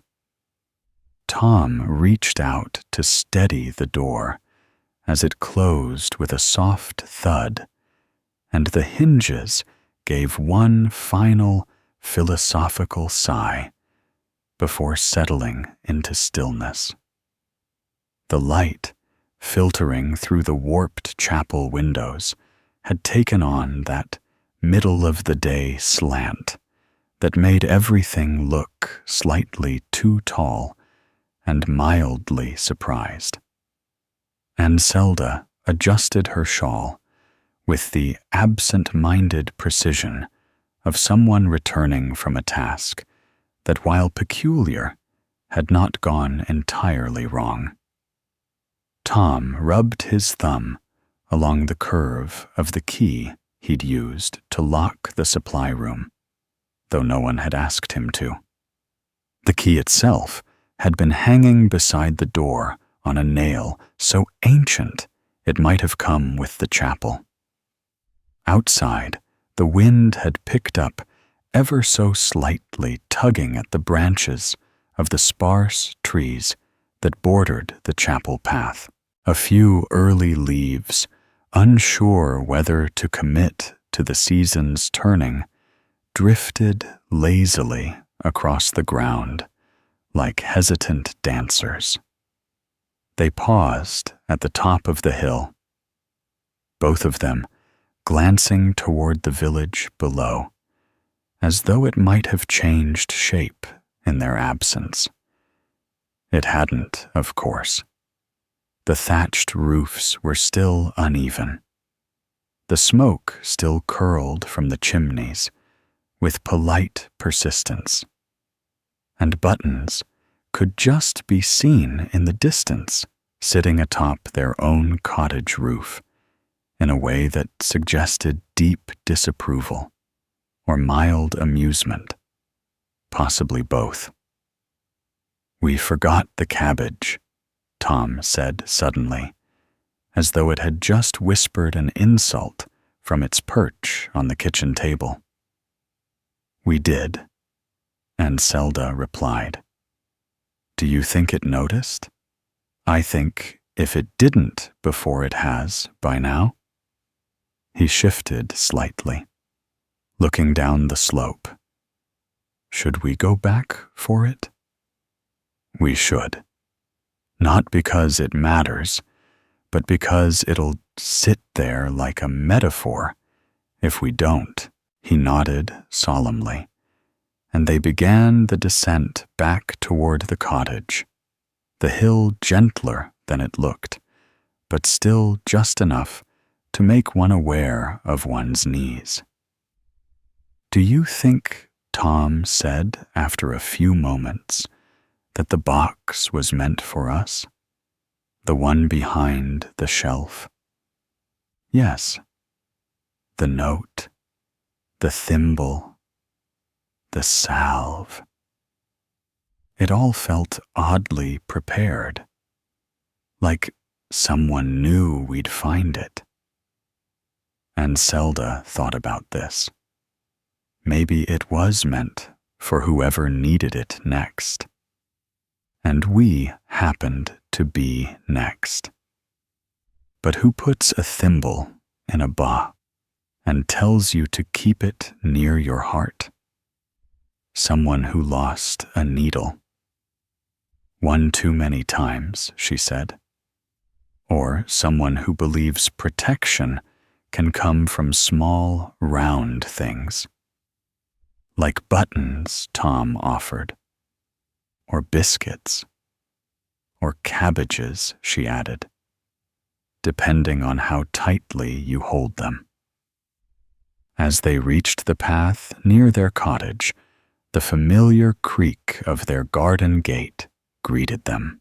The cabbage, just visible through the window, remained precisely where they'd left it, slightly indignant, slightly dusty, and somehow managing to look accusatory, despite having no face. Tom opened the door and stepped inside immediately, reaching for it. "There you are, old friend," he said, lifting it gently and brushing a crumb from its outer leaf. Still plotting. I see. Let it plot, Anselda said, unpinning her shawl and draping it over the chair by the hearth. It earned the right. Abandoned cabbage is one step away from folklore. Tom placed the vegetable in the bowl they usually used for bread rolls, where it sat awkwardly, larger than the space allowed. It looks uncomfortable, he said. That makes two of us. Anselda replied, gesturing to her boots, which she now unlaced, with the sigh of someone well acquainted with village cobblestones.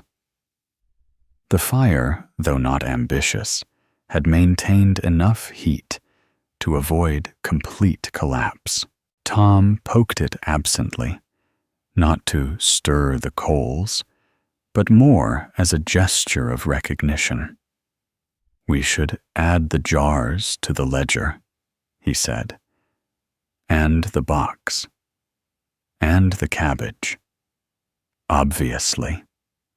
She retrieved the parchment, now slightly wrinkled from Button's earlier inspection, and added a new line in careful script.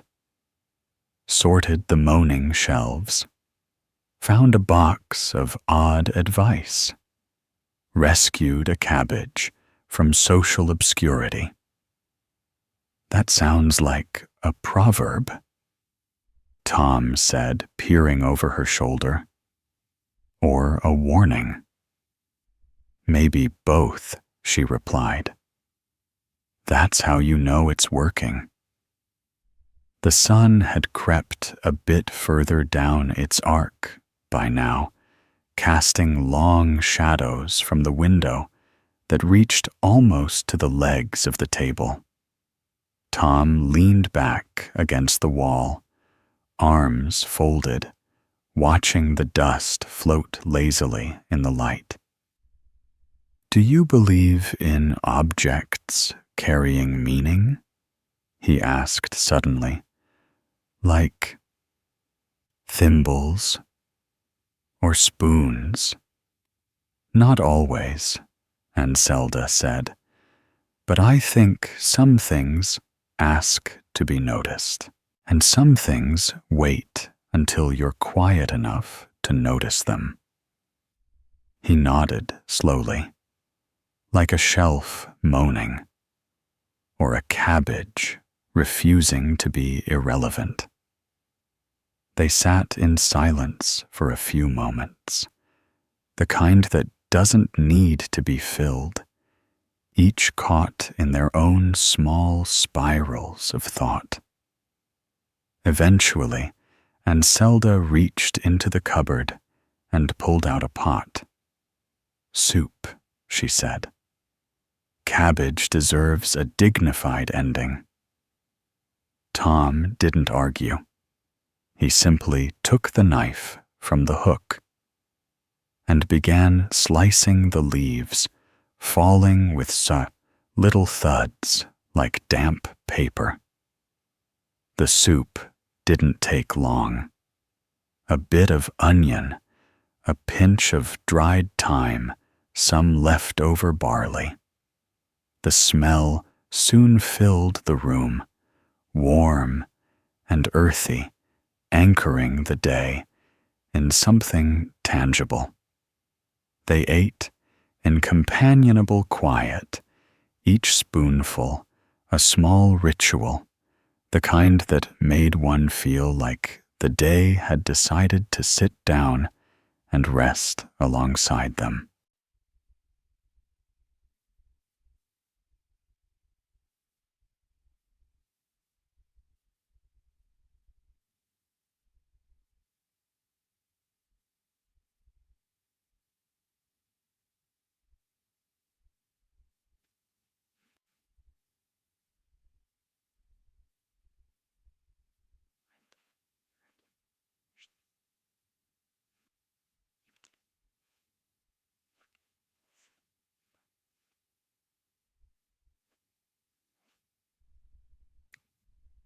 kind of cooling that suggests the wind is thinking about changing its tone. Buttons leapt onto the windowsill and stared out at the dusk with the concentration of a philosopher awaiting a comet. And Zelda reached into the chest once more and took out the thimble, holding it in her palm. It was small, unremarkable, a little dented near the edge, but it was solid, present. She closed her fingers around it and slipped it into the pocket of her apron. Tom watched her, didn't ask, just nodded once. Outside, a distant owl called once too early for the usual script, and the village roofs began to darken at the edges. And Zelda stood stretched and said with quiet certainty, "We should check the garden, just to make sure it hasn't learned anything from the cabbage." Tom rose too, reaching for the lantern without needing to be asked. The flame flickered to life with a soft whoosh, and together they stepped toward the door, the last of the soup steam still curling in the air behind them. The garden, in the gentle fading light of late afternoon, looked neither hostile nor particularly enthusiastic about being observed. It had the air of something that would prefer to be left alone, if not for the weeds, currently trying to organize a coup in the onion patch. Tom held the lantern high, its golden glow casting slow-moving shadows that stretched across the cabbages like a theatrical troupe late for rehearsal. And Zelda moved carefully between the rows, her boots brushing against parsley and volunteer dill that had reappeared despite several polite attempts at removal last week. The cabbages, having been recently diminished in number thanks to the soup pot, now appeared slightly defensive, as though uncertain whether the remaining heads would be honored or harvested. Tom held up the lantern, narrowing his eyes at a turnip with an oddly ambitious lean. "This one's clearly plotting," he said. "How can you tell?" And Zelda, crouched beside the garden bed, examining the soil with one hand. "It's leaning toward the parsley, like it wants to eavesdrop," he replied. "Either that, or it's being lured into scandal. I suppose that depends on how opinionated the parsley is." She reached out and brushed a bit of dirt from the turnip's shoulder, then gently pressed it back into alignment. There, neutrality restored. "For now," Tom muttered, "but we'll keep an eye on it." The garden gate clicked softly in the breeze, its latch rhythmically tapping the post with the patient persistence of someone too shy to knock, but unwilling to leave. Above, the sky had shifted from pale gold to a soft lavender, and one or two stars had begun to consider revealing themselves. And Zelda straightened and looked toward the hedgerow that bordered the path. "Do you hear that?" she asked. Tom paused. "The gate." "No, listen." A faint rustle, dry and repetitive, floated across the yard. not the wind through branches, which tended to sway and breathe in wider arcs, but something smaller, localized, repetitive. Something's in the basil again, Anselda said, already moving toward the herb bed. Tom followed the lantern swinging with a light scrape against his leg. They reached the basil patch just as a small shape darted away, rustling the leaves and scattering a few in protest. "It's the hedgehog," Anselda said, crouching again. "The same one who chewed through the twine last month." "Did we name it?" Tom asked, holding the lantern lower to illuminate the culprit's path. "Not officially. We should. It's practically a tenant. Then it must start paying rent. In aphid control." They stood side by side in the dim light, the basil twitching gently as the hedgehog disappeared into the thyme.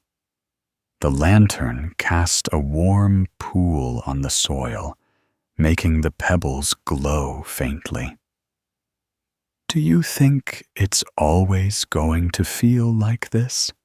Tom asked quietly, like we're walking around inside someone else's story, waiting for the main character to arrive. Anselda didn't answer immediately.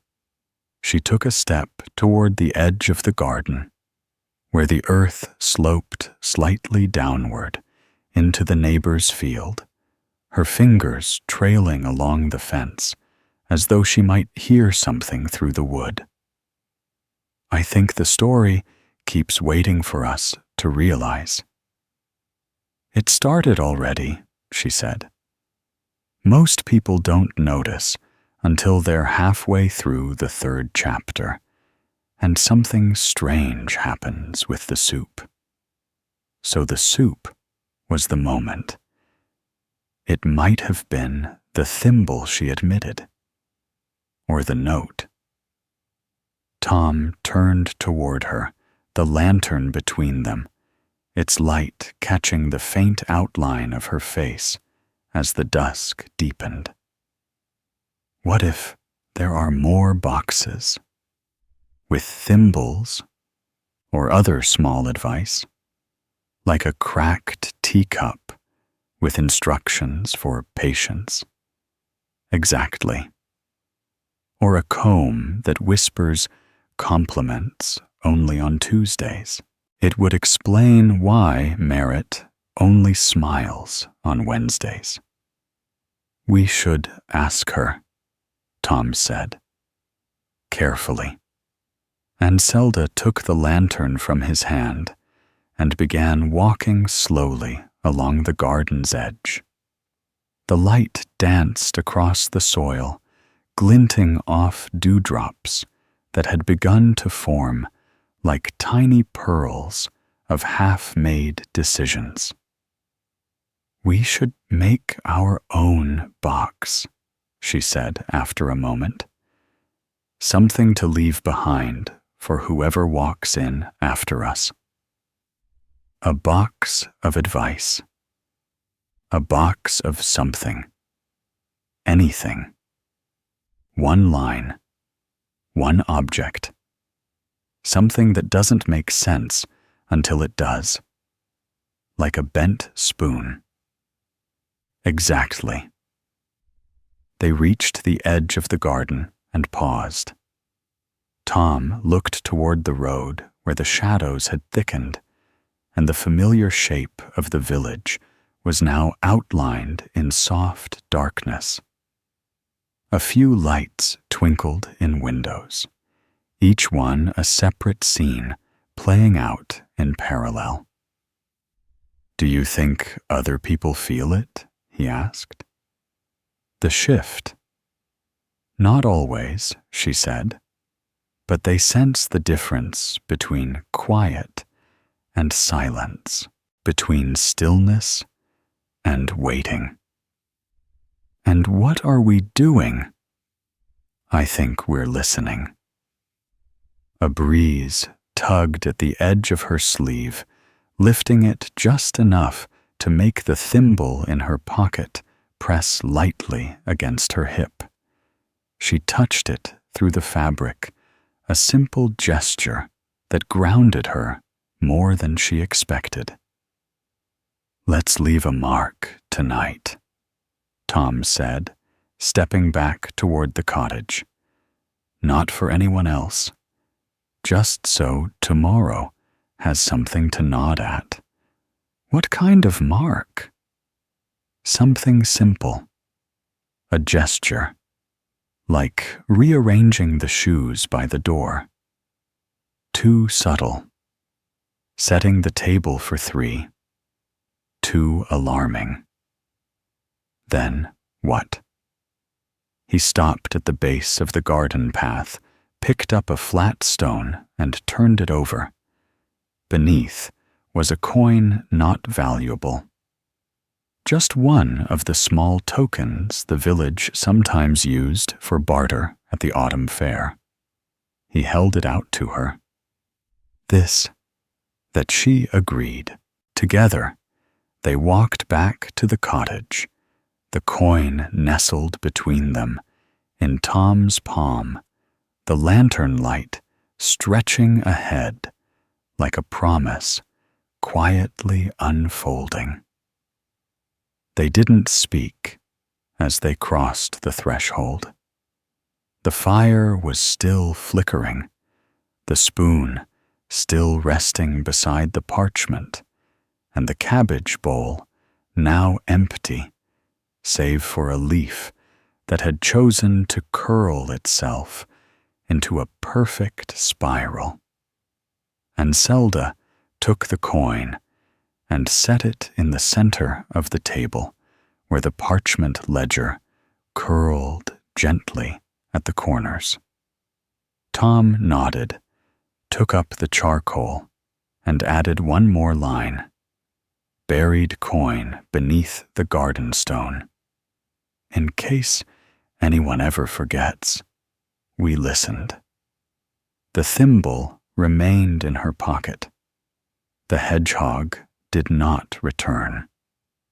And somewhere near the parsley, the turnip began to lean again, just slightly.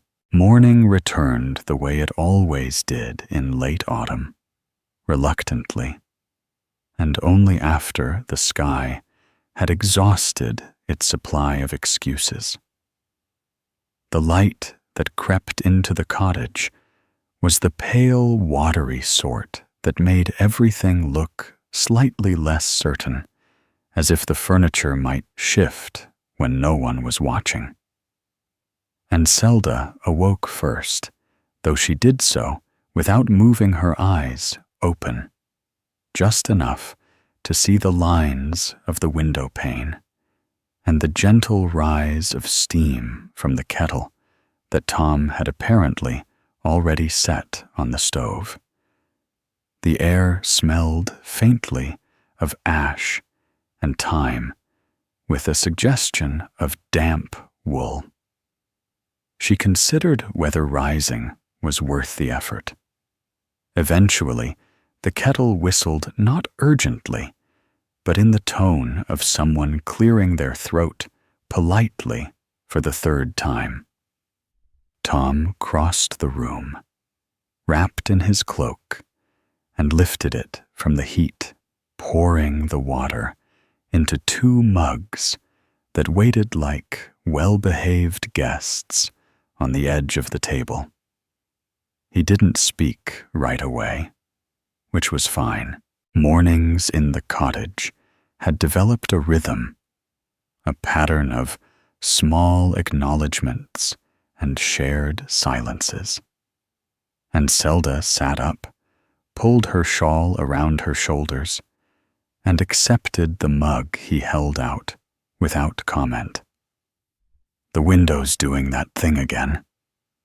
Tom said, nodding toward the far side of the room. She looked over and saw it, a fine trail of condensation trickling down the inside of the glass right between the two panes, in defiance of logic and recent repairs. "It's rude," she said. "That window knows better." "I've told it as much," Tom replied. "But it seems determined to weep every morning until we agree to insulate it with more aggressive staring. We could hang a curtain," she offered, "or train the cat to sit there all night." Buttons perched on the back of the chair nearest the hearth blinked slowly, as if taking notes for a future grievance. Outside, the sky remained undecided, the kind of gray that couldn't commit to rain, but resented being asked. The garden beyond the window held steady. No obvious rebellions from the turnips, no fresh tracks in the thyme. But the air had that quality that suggested it might rain purely out of spite.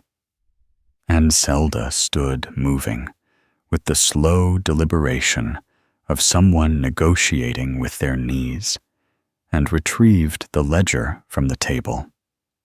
She flipped to a blank page, the charcoal nub already waiting in the bowl of pebbles and walnut shells. "What should today remember?"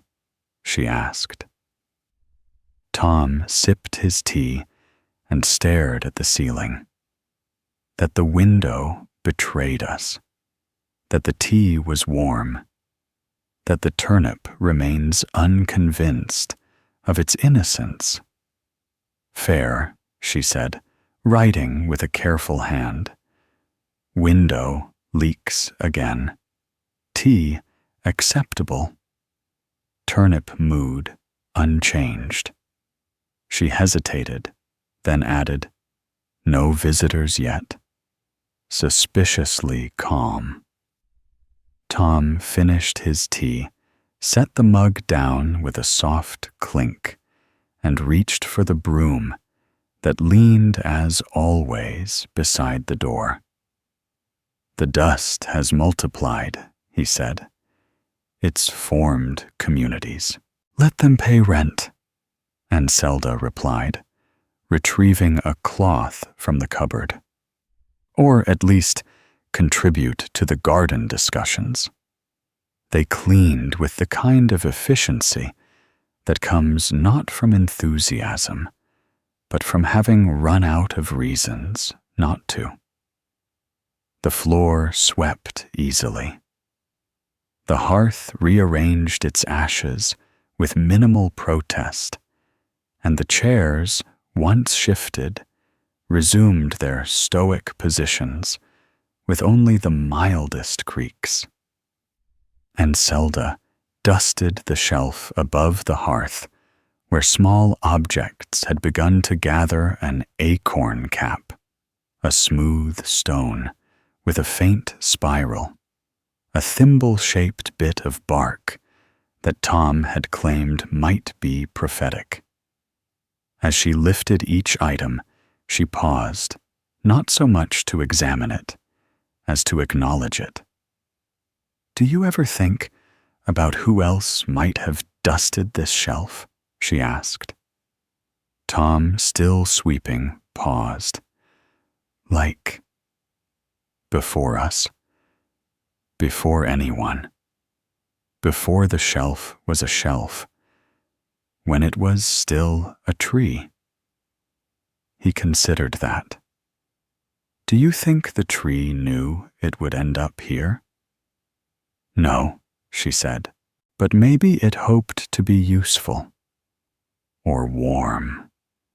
Or at least indoors."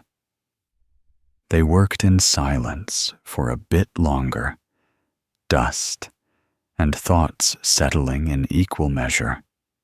Buttons made a brief inspection of the newly swept floor, then retreated to the chair unimpressed. Eventually, the cottage looked less like it had recently hosted a minor weather event, and more like a place where people might willingly spend the day. Anselda stood in the doorway, hands on her hips, surveying their efforts. "Do you want to visit Marta's fence?" she asked. "It's been a day or two. Might have evolved." Tom leaned the broom against the wall. "Let me get the thimble," he said. "In case it becomes spiritual?" She smiled and reached for her shawl, already picturing the suspicious tilt of the east post and the way Marta always claimed it sighed just before it rained. Tom retrieved the thimble from the shelf where it had been resting beside the spoon, with the slight bend and the tiny dried flower they still hadn't identified. He slipped it into his coat pocket with the solemnity of someone carrying a minor but meaningful secret. As they stepped outside, the wind picked up, slightly tugging at the edges of their clothes, and bringing with it the scent of distant bread and nearby leaves. The path toward Marta's cottage was familiar, bordered by low stone walls and the occasional tuft of rebellious greenery. "I wonder," Anselda said, "what the ledger would say if it wrote itself. Probably something like, 'Humans remain uncertain. Turnips still suspect. Weather refuses to commit.'" "Accurate," she agreed. The road curved gently, and the fence came into view, tilted as always, but now with a new lean that suggested either existential fatigue or a very specific kind of dance. Marta was not in sight, but a fresh set of boot prints in the mud implied she had already delivered her complaints to the post and returned to her cottage for a stiff cup of tea. Tom approached the fence with theatrical caution, raising the thimble as though performing a blessing. "We come in peace," he said. The fence, as usual, remained silent, but judgmental. Anselda crouched near the base, examining the way the soil had shifted. "It's definitely leaning further," she said, "possibly out of protest." "Or to hear better," Tom offered. "Maybe it's tired of being ignored." They stood together, staring at the fence as if it might blink, and then turned back toward the road. The village behind them, still quiet, the sky above, still undecided, and the wind just beginning to whisper a change that hadn't yet found its voice.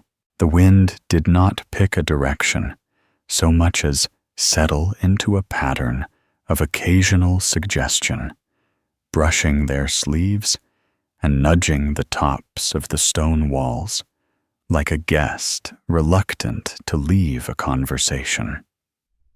Tom and Anselda lingered near the fence longer than necessary, not because they expected movement or revelation, but because some moments do not benefit from being hurried.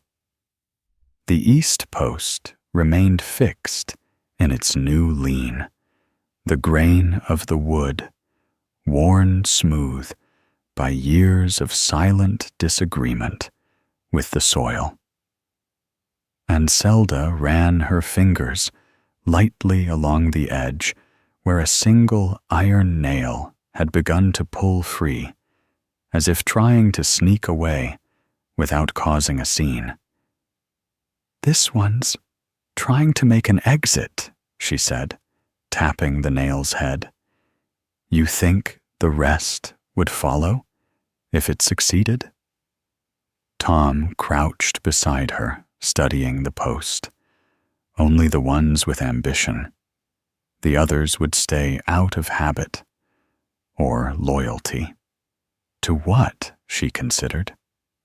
To the idea of fenceness. Some wood accepts its fate or enjoys the gossip, he added. Being a fence must come with stories. They stood again, brushing the dirt from their hands, and turned back toward the village path, their footsteps soft against the worn grass. The clouds overhead had begun to gather with more conviction now, not in a hurry, but clearly exchanging ideas. Tom adjusted the thimble in his pocket, though it hadn't moved. And Zelda noticed the gesture, but didn't comment. It had become something of a habit, like checking a compass that pointed not to north, but to sense. As they passed the bakery, the door was propped open with a flour sack that had seen better stitching. The smell of something cinnamon adjacent floated out and clung to their sleeves like friendly moss. "We could stop in," Tom suggested. For diplomacy, and Zelda agreed.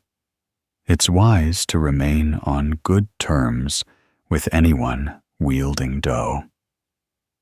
Inside the bakery was warm and full of the sort of small clattering that suggested productivity without urgency.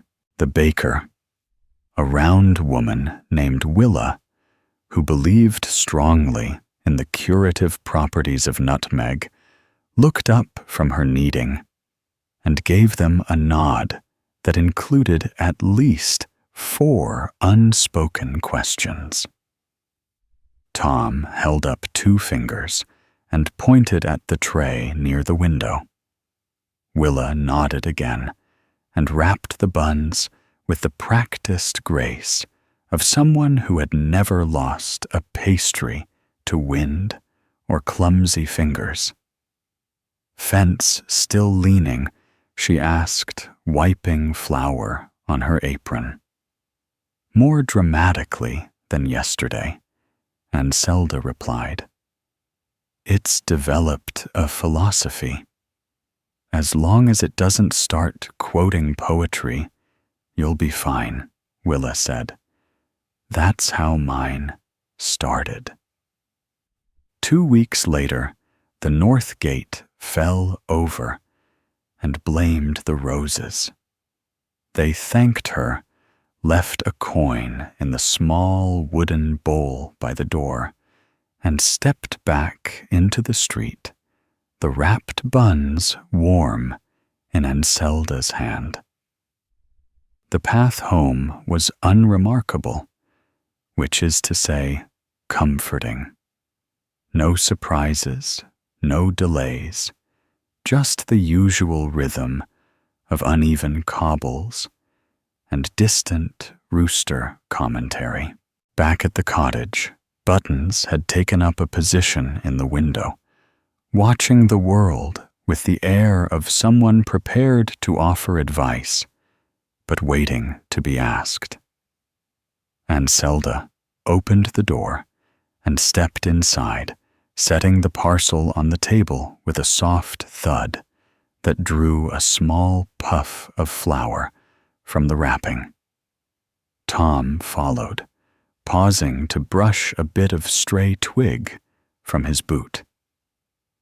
"Do you think the fence leans more when we're watching or when we're not?" he asked. "It leans exactly the same, either way," Anselda said, "but we assign it meaning, depending on our mood.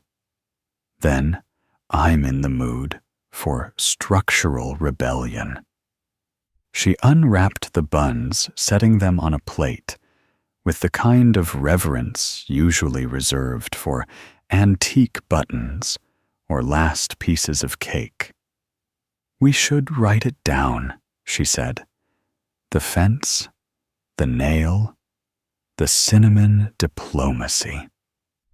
Tom retrieved the ledger and the charcoal stub, flipping to a fresh page. Fence post advanced lean. Nail attempting escape. Buns procured. Morale steady. He set the charcoal aside, then reached into the drawer beneath the table and pulled out a small round jar with a cloudy glass body and a lid that creaked slightly when turned. "Have we figured out what this one is?" he asked. Anselda took it, turning it over in her hand. The contents were fine and pale green, almost translucent. Label said, "Murmur," if I remember. That's not a helpful ingredient. No, but it might be an accurate one. She opened the jar and sniffed cautiously. "Smells like mint, maybe.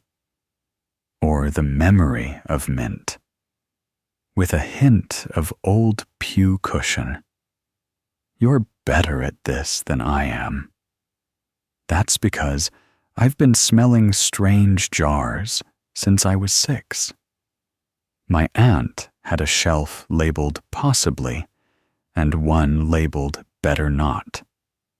Tom leaned back in his chair, watching her. What did she keep in better not? Mostly regrets. And one very old boiled sweet. She returned the jar to the shelf with a careful hand. "We'll call it unresolved. Add that to the ledger. Discovered jar, labeled murmur. Contents ambiguous. Mood unresolved. Buttons. Leapt down from the window with a thump and trotted to the doortail high. He knows something, Tom said. He always knows something, Anselda replied. He just prefers dramatic timing. They followed the cat outside into the still unrained-upon afternoon, the air crisp now, but undecided, the sky above still forming its opinion. The garden weighted fence posts quiet the coin beneath the stone, resting unseen. The cat led them without urgency, his movements deliberate in the way only a creature without schedules can manage paws soft against the patchy grass as if he were testing the ground for secrets. Tom followed just behind the jar of murmur, still faintly tingling in his thoughts, while Anselda closed the door behind them with a soft click, pulling her shawl tighter around her shoulders. The garden awaited them, with its usual expression of benign neglect, not overgrown, but not precisely organized, either, as if it had reached a private agreement with time and decided not to bother with straight lines. The turnip remained slightly off-kilter, its shadow elongated in the shifting afternoon light. A snail had appeared near the path, inching along with such intense focus that Tom instinctively stepped around it, as though not to interrupt an important negotiation. "Do you think snails know where they're going?" he asked. "Or do they just enjoy the concept of forward?" And Zelda crouched beside the snail, peering at its deliberate trail. "I think they decide after they've already moved, sort of like us." "That's a bit terrifying," Tom said, hands in his pockets. "Or freeing," she replied. "You can't regret a direction if you didn't know it was one until later." Button-Eyes paused near the edge of the thyme bed, tail twitching. He stared into a corner where nothing was visibly amiss, then gave a sharp sneeze and trotted back toward the house, dignity unshaken. "Something's going to happen," Tom said. "Because the cat says so. Because he sneezed. He only does that when things shift." And Zelda rose and dusted her knees. "Then we should prepare by doing something exceptionally ordinary. Like fetching the mail basket." Tom made a face. The mail basket was a small, lopsided affair that hung from the gatepost at the edge of the lane. It rarely contained anything of consequence, but it did collect odd notes, dried herbs, tied with string, and once a spoon wrapped in cloth, accompanied by a label that simply read, "Thank you for not asking." He wandered down the lane, fingers brushing the tops of the overgrown mint along the path, while Anselda followed at a slower pace, observing the trees for signs of opinion. The wind had shifted again, not dramatically, but with a slight change in accent, and the leaves responded with a sibilant rustle that might have been commentary or coincidence. At the gate, Tom reached for the basket and found it heavier than expected. Inside was a single envelope, slightly damp, sealed with a piece of wax bearing a sun symbol that neither of them recognized. "That's new?" Anselda said, peering over his shoulder. "It smells like lavender, and the faintest trace of vinegar." Tom broke the seal, gently unfolding the paper inside. It read in careful script, "You are invited to the weather choosing. Attendance optional. Influence inevitable. Bring something uncommitted." There was no signature, just a small hand-drawn swirl in the bottom corner that might have been a cloud or a very self-conscious snail. "Do we pretend this is normal?" Tom asked. "We've eaten soup from a philosophical cabbage and found jars labeled with verbs," Anselda said. "This barely makes the top 5. Do we go?" "We're already going," she said, turning back toward the house. "We just haven't admitted it yet." They returned with the envelope and placed it beside the ledger. The parchment had curled a bit more at the corners since morning, the latest entry already dry. Tom added another line beneath it. Received weather invitation. Envelope smelled of vinegar. Debate postponed. And Zelda retrieved the thimble from its perch, setting it down beside the jar of murmur, like a council of inanimate objects convening in secret. What counts as something uncommitted? Tom asked. Buttons. He's committed to confusion. The snail too slow to be definitive. Us. And Zelda didn't answer right away. She picked up the thimble and turned it over in her palm. Maybe that's the point, she said.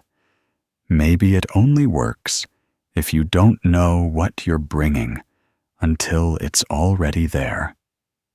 A very snail-like philosophy. She nodded. Then let's follow slowly. We'll walk in circles if we have to, but eventually we'll arrive. Tom took the envelope, again studied the seal, and tucked it into the back of the ledger. We should bring something anyway, even if we don't know why. And Zelda crossed to the shelf and lifted a small, pale stone from behind a jar labeled Whim. The stone was smooth, perfectly oval, and slightly warm from the afternoon sun. This, she said. It hasn't chosen a shape yet. Then it'll fit in perfectly. Outside, the breeze paused, as if listening. Somewhere in the distance, the sound of a gate creaking open echoed faintly, though neither of them had moved. The path they followed wasn't on any of the usual maps, which wasn't particularly unusual, since most village maps had been drawn by people with an allergy to straight lines and a fondness for speculative hills. This particular path curled softly away from their usual walking loops, slipping between two hedges that seemed surprised to be parted, and into a stretch of land that felt familiar in the way that a half-remembered song sometimes does. Tom held the small stone in one hand, fingers wrapped loosely around it, as if it might change its mind, while Anselda carried the jar labeled Murmur in a cloth pouch tied to her belt. The invitation had said to bring something uncommitted, but neither of them had managed to decide whether that meant unsure, untethered, or simply not promised to anything else yet. They decided to let the road interpret it. Fog had begun to gather at the edges of the fields, not thick, but present, swirling in slow spirals across low dips in the grass, and curling gently around fence posts like it was trying not to startle anyone. It wasn't a cold fog, but it brought with it a kind of quiet that felt polite but observant, like a librarian watching you shelve books in the wrong section. Buttons had not joined them. He had watched them from the windowsill as they left one paw tucked under his chest and his eyes half-lidded in the manner of someone who intended to stay behind, but would claim later that he was never informed. They passed beneath a tree whose leaves were still clinging to their roles, refusing the drama of falling, and followed the trail as it dipped slightly and opened into a low clearing that hadn't existed last season. Or at least they didn't recall it being there. The grass in the clearing was short and evenly flattened, not from feet or grazing animals, but from what Tom could only describe as the air having settled heavily upon it at some earlier hour. At the far edge, someone had placed, or perhaps the word was suggested, a table. Not a table in the traditional sense. There were no legs, no chairs, just a long, low slab of worn stone with a surface covered in carvings so shallow they looked like they were still deciding whether to become letters. Around the slab, small objects had been arranged. A spoon with no handle. A feather pressed into a folded piece of cloth. A small bottle filled with something pink and fizzing, slowly, as if arguing with itself. Anselda stepped forward, the fog parting gently around her boots. She placed the jar down with a soft clink next to the feather. Tom followed, setting the stone beside the spoon. For a moment, neither of them spoke. Then the fog around them thickened, not suddenly, but with purpose. It coiled upward, forming vague shapes that hovered just above the stone surface. Not people, exactly not animals, but suggestions of both. This must be the weather. Choosing, Tom said under his breath. I don't think we're here to choose the weather, Anselda replied. I think we're here so the weather can choose us. As the fog swirled, one of the shapes stretched toward the jar, labeled murmur. A low sound neither voice nor wind curled out and settled into the air like a coat being draped around their shoulders. It wasn't threatening. If anything, it felt like a question. Do we answer? Tom whispered.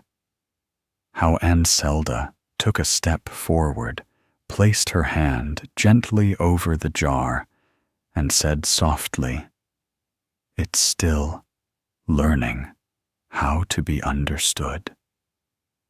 The shape hesitated, then seemed to nod, if such a motion could be made by Freak, and turned toward the small stone Tom had brought. It hovered expectant. This hasn't committed to a purpose, he said. We're not sure if it's decorative useful or simply patient. Another pause, another non-nod, and the shape drifted back, joining the others. Then, all at once, the fog shifted. A breeze picked up, not strong, but steady, curling around them, brushing their sleeves, lifting the edge of Anselda's shawl, and flipping the invitation out of her pocket. It fluttered once and landed face down on the stone. She picked it up and turned it over. The words had changed. Now it read, Thank you for attending. Your contributions are acknowledged. Weather will proceed accordingly.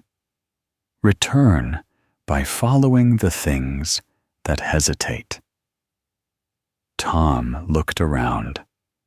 What hesitates? Everything.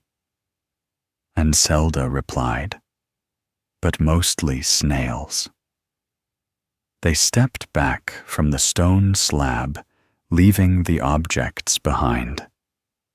As they turned, the path that had brought them was no longer visible, but a faint trail of disturbed grass led away through the clearing, winding back toward somewhere that might be home.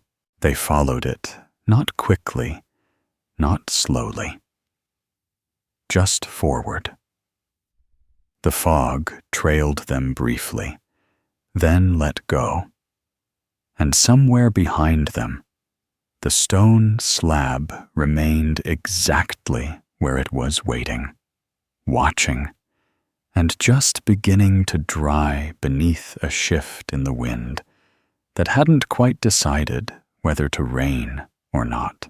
The trail wound gently back toward familiarity, though not quite in a straight line, and not entirely in agreement with gravity.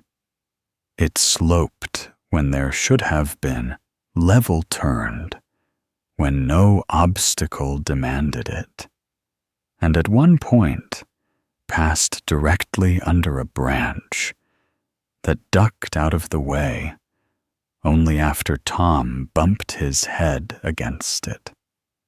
The grass still damp from fog that now lingered only in shy puffs near the roots of things made soft sounds underfoot. Nothing as crisp as a crunch, more like the subdued sigh of old pages being turned without urgency. And Zelda walked slightly ahead, her shawl held close at the neck, with one hand, her pace not rushed, not dawdling, just gently, agreeing with the general direction of movement.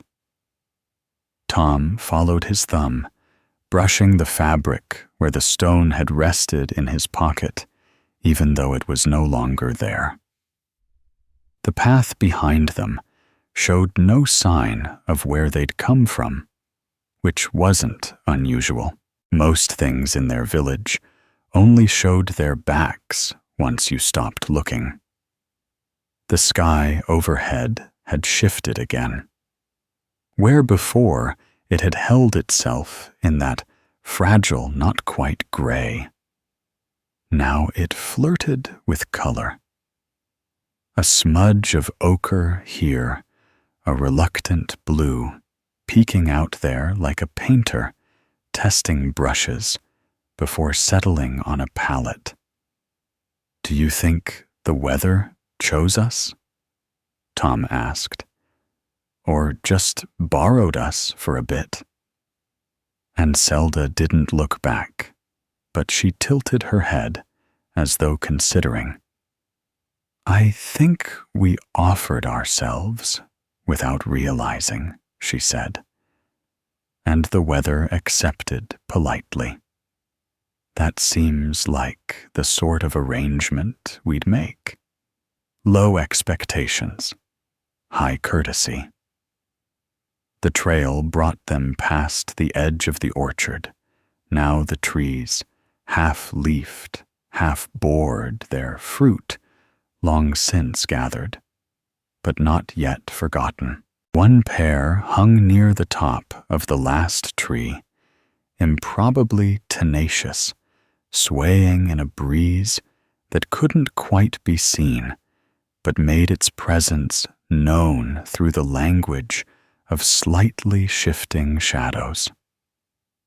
A few crows stood along the low wall, near the path, not cawing, just staring with the resigned curiosity of minor bureaucrats waiting for paperwork. Tom offered a brief nod. The crows did not return it, but one did blink, which might have been acknowledgement or simply fatigue. "We're almost back," Anselda said. "The hedge is different, though. It trimmed itself again. Generous of it." Their cottage stood where they left it, which was good, though the roof did appear to have rearranged 3 tiles near the edge, perhaps, as part of a private disagreement with the chimney. The door was shut, the windows unbothered. Buttons sat inside, tail wrapped around his feet, staring at them through the glass with that expression reserved for those returning from errands not previously approved. Inside, the air was warm, and the faint smell of barley from an earlier stew still lingered like a gentle apology. Anselda removed her shawl and placed it on the chair nearest the hearth, then moved to the table where the ledger still sat slightly ajar. She flipped it open, found a fresh page, and wrote, "Attended the weather choosing. Offered objects of uncertain purpose. Invited to hesitate. Fog respectful. Mood lightly adjusted." Tom added beneath it, "Found our way back by trusting what didn't know the way either." They stood for a moment in the soft hush that always followed, returning that breath before sitting kind of silence. Then Anselda tilted her head. "Did you move the jar labeled Tuesday?" "I haven't touched the shelf." "Because it's not on the shelf anymore."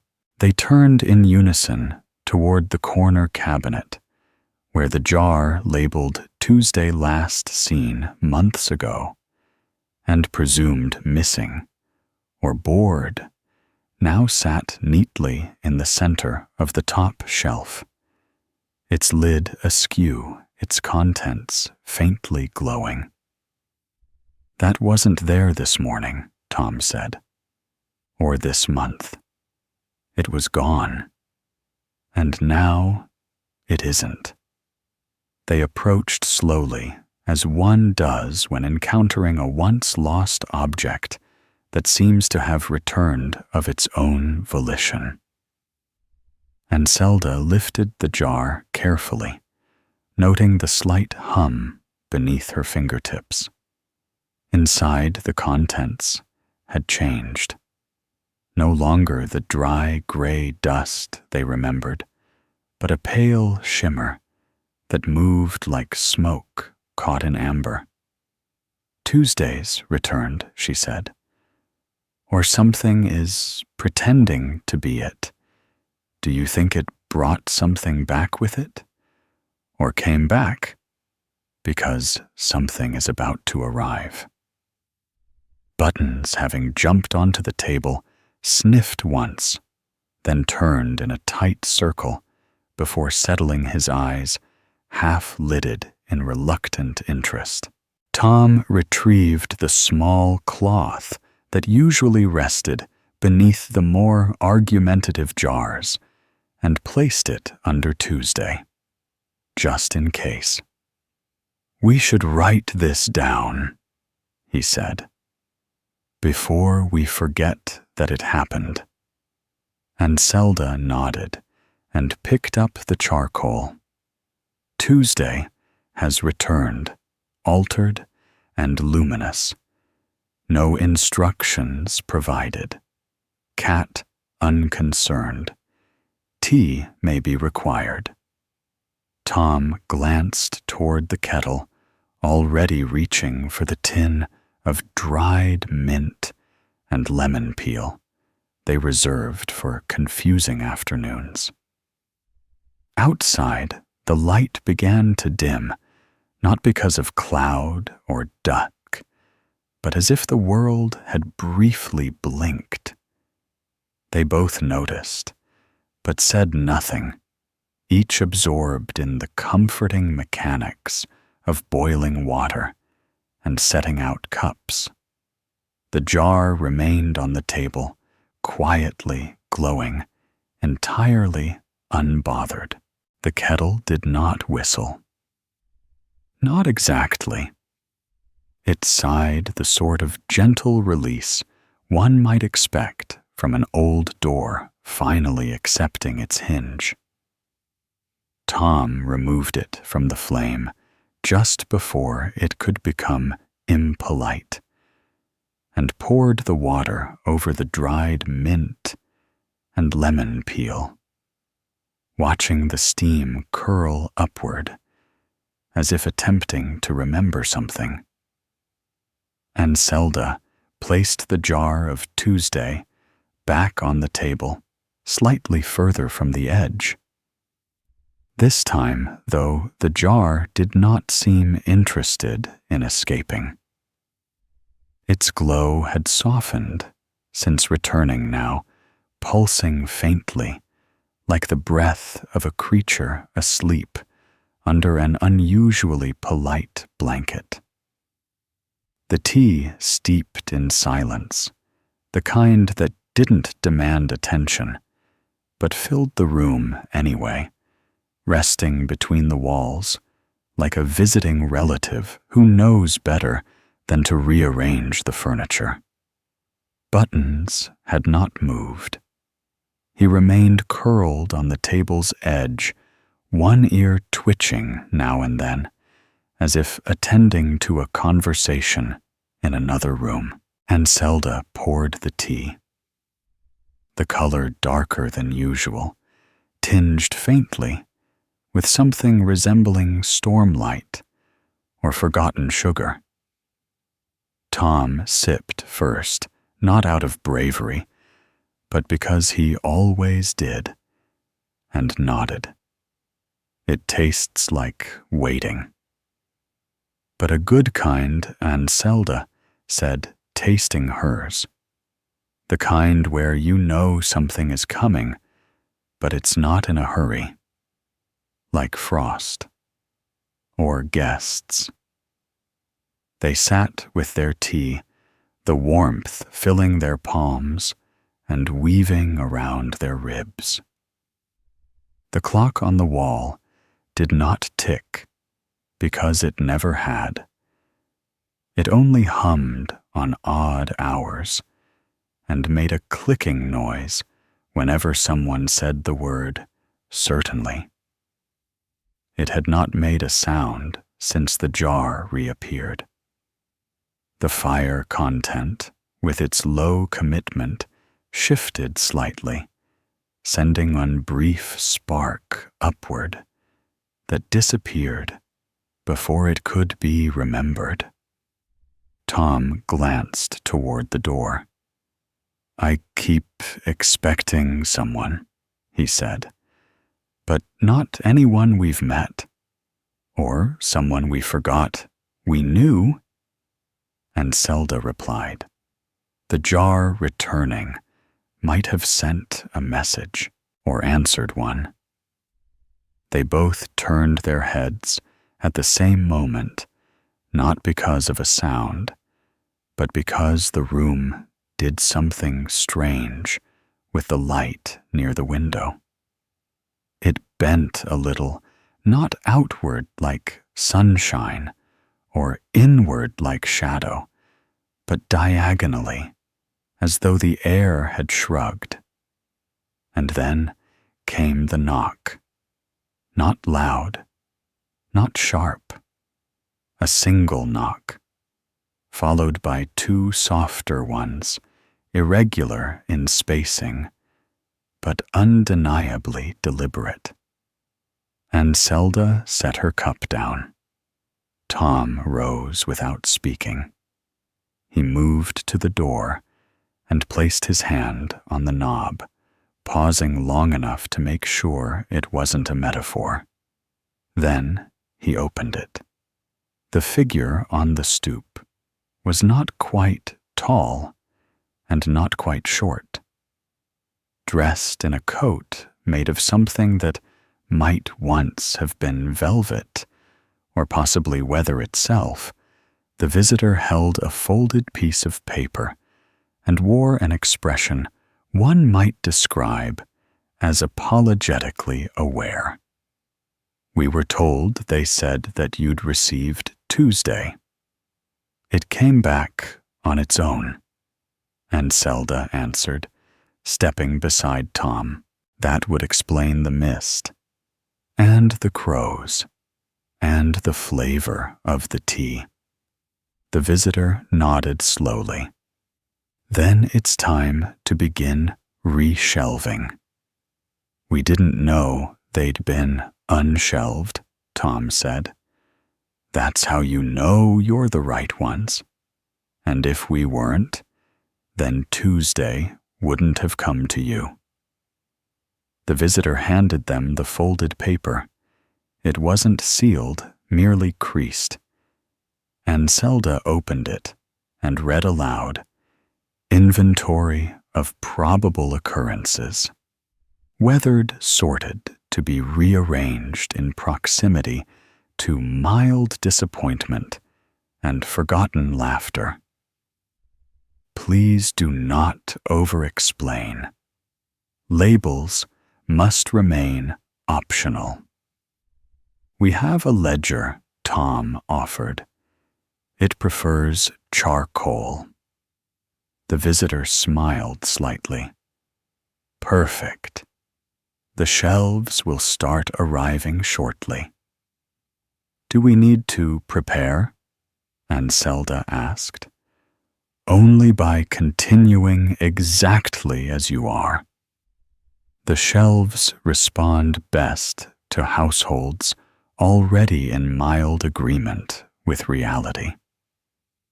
The visitor stepped back, as if waiting for the door to be politely closed. Anselda nodded.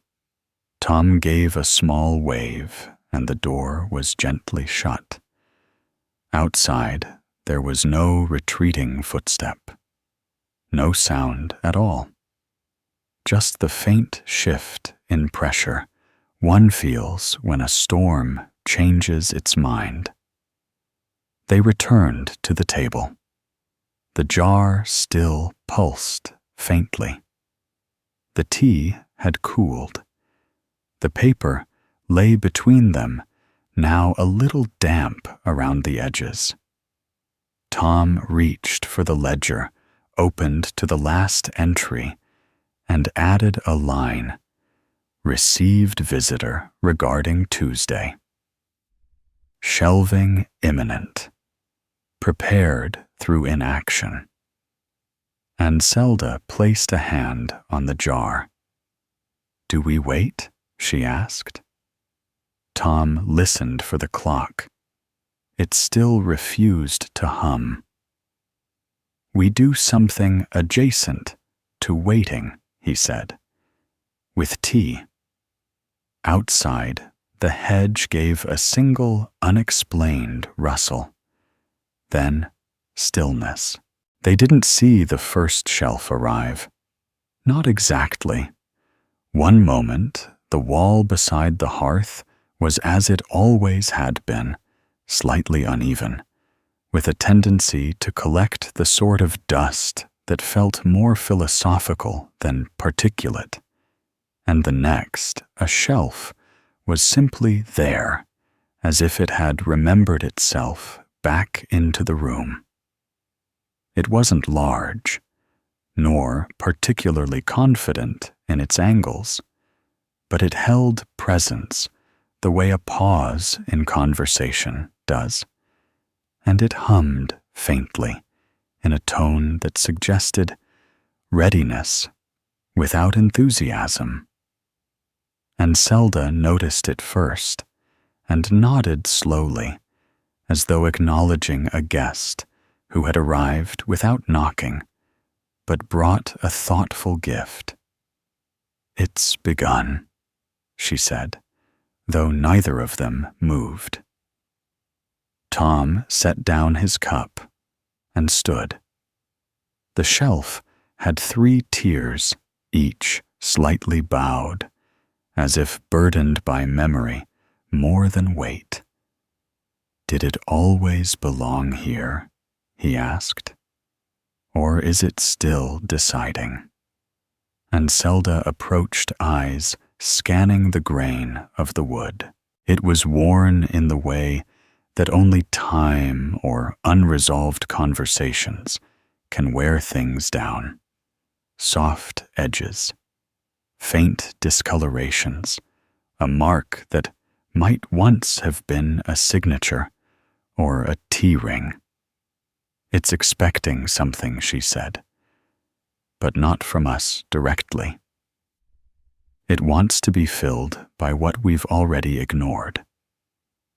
At that precise moment, buttons leapt from the windowsill with the audible dignity of a creature long accustomed to being right. He padded across the room and stopped beside a small woven basket near the cupboard. Without ceremony, he pawed it twice and stared. Tom followed, knelt, and lifted the lid. Inside were objects they hadn't thought about in years. A spool of thread wrapped with a single remaining inch. A fork with only 3 tines. A crumpled envelope with nothing inside but a smell like old rain and unexpected postcards. And Zelda took the thread, moved to the new shelf, and placed it gently on the middle tier. The shelf gave a tiny creak of satisfaction. "One down," Tom said, approximately, however. "Many more to go." They continued in silence for a while, each bringing forgotten, misplaced, or quietly absurd objects from corners, drawers, and pockets. A pebble with a date carved into it.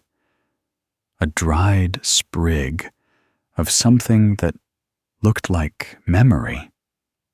An acorn wearing half a ribbon. Each object placed was met with a gentle shift in the room's air, as if it approved, without needing to explain. By mid-afternoon, 4 shelves had revealed themselves, none of them identical. One leaned to the left and smelled faintly of books. Another had a drawer that wouldn't open, but occasionally sighed. The third had its tiers out of order, top-bottom, then middle. They didn't question it. Somewhere between the 3rd and 4th shelf, the door knocked again. This time, 3 short raps, followed by a longer one, as if composing a message. Tom opened it to find a small woman in a very tall hat, standing there, with a ledger, larger than her torso, and a bag that jangled like unresolved plans. "Delivery verification," she announced, holding up the ledger. "Items received include 4 shelves, 38 meaningful nothings, and 1 Tuesday. Please initial with a sense of mild disappointment." "Mild?" and Zelda asked. "Anything stronger, and it voids the warranty." Tom nodded and took the pencil she offered, scrawling something between a signature and a sigh. "Excellent," the woman said, tucking the ledger into her bag. Watch for drafts. Not the air kind, the idea kind. They tend to collect under furniture when shelves rearrange memory. Should we be worried? Only if you find a metaphor in the tea leaves. We steeped those this morning. Then you'll be fine. She turned hat leading the way and vanished around a corner that hadn't previously existed. And Zelda closed the door. "Do you feel disappointed enough?" she asked. "I think I struck the right balance between puzzled and grateful." The fourth shelf gave a contented rattle. They continued. A bottle with a cork stuck inside, a candle stub with no wick, a thimble that didn't belong to anyone they knew. The shelves accepted them, all occasionally shifting to accommodate the placement like old friends making space on a bench. By evening, Buttons had taken residence beneath the sighing shelf, curling himself into a tight comma of feline opinion. The room felt fuller, but not crowded, as if it had inhaled and was holding the breath just long enough to remember what it meant. Tom looked around. "Do you think this is the end of it?" "This feels more like the middle," Zelda said, placing one final object, a small scrap of parchment with only the word "eventually" written in green ink on the top tier of the third shelf. Endings don't usually smell like cinnamon and forgotten ribbon. The shelf hummed softly. Outside, the breeze paused again, waiting. The hour had shifted again. Not quite evening, not yet night, but that warm, amber edge of the day where shadows elongate with more curiosity than menace. The light through the cottage windows filtered in long slants across the floor, catching on motes of dust that seemed unusually coordinated, drifting not with laziness, but with a shared purpose, like a committee that had forgotten its agenda, but remained determined to hold a vote. The shelves, now numbering 6, had settled themselves into the room's available corners and crevices, each bearing the objects they'd been offered with a kind of humble reverence. The sighing shelf had grown quieter, almost contemplative, while the book-scented one now leaned slightly forward, as though eavesdropping on the conversation the teapot wasn't having.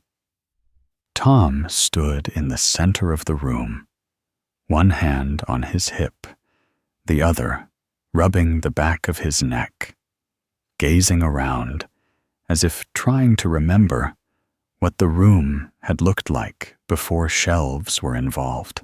And Zelda, kneeling near the base of the last and newest shelf, narrow, tall, and unpainted, held up a pair of spectacles with only one lens and a frame shaped like it had been bent by a decision made too quickly.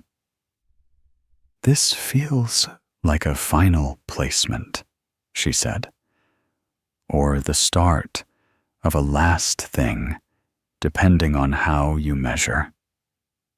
Tom nodded, crouched beside her, and peered at the shelf. This one had not made itself particularly known. It hadn't hummed, hadn't sighed, hadn't even creaked when it arrived. It simply was. Steady. Quiet. A shelf with the expression of someone who had once been surprised and didn't want to be again. And Zelda placed the spectacles gently on the middle tier. The shelf did not move, but the room did, just slightly, as though the air gave a small, relieved exhale. "Did you feel that?" Tom asked. "Yes." Like a pause, remembering how to be a breath.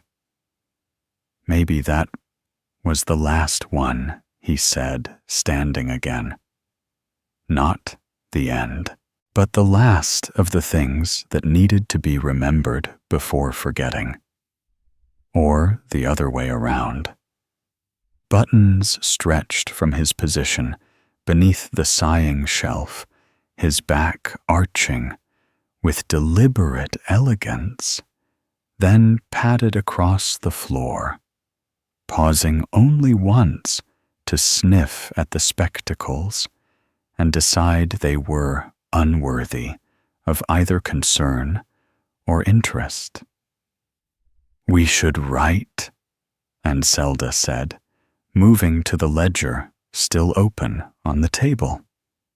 She picked up the charcoal and added. Slowly, 6 shelves settled. Objects remembered. 1 shelf unusually quiet. Mood contemplative.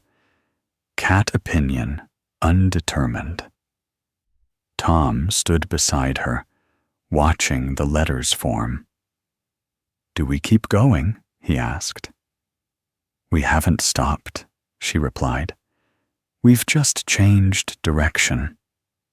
Very slowly. She closed the ledger softly. Not firmly, not with conclusion. Just enough to let the page rest. Outside, the wind had returned, with an opinion, brushing against the shutters, as though reminding them it too had been involved.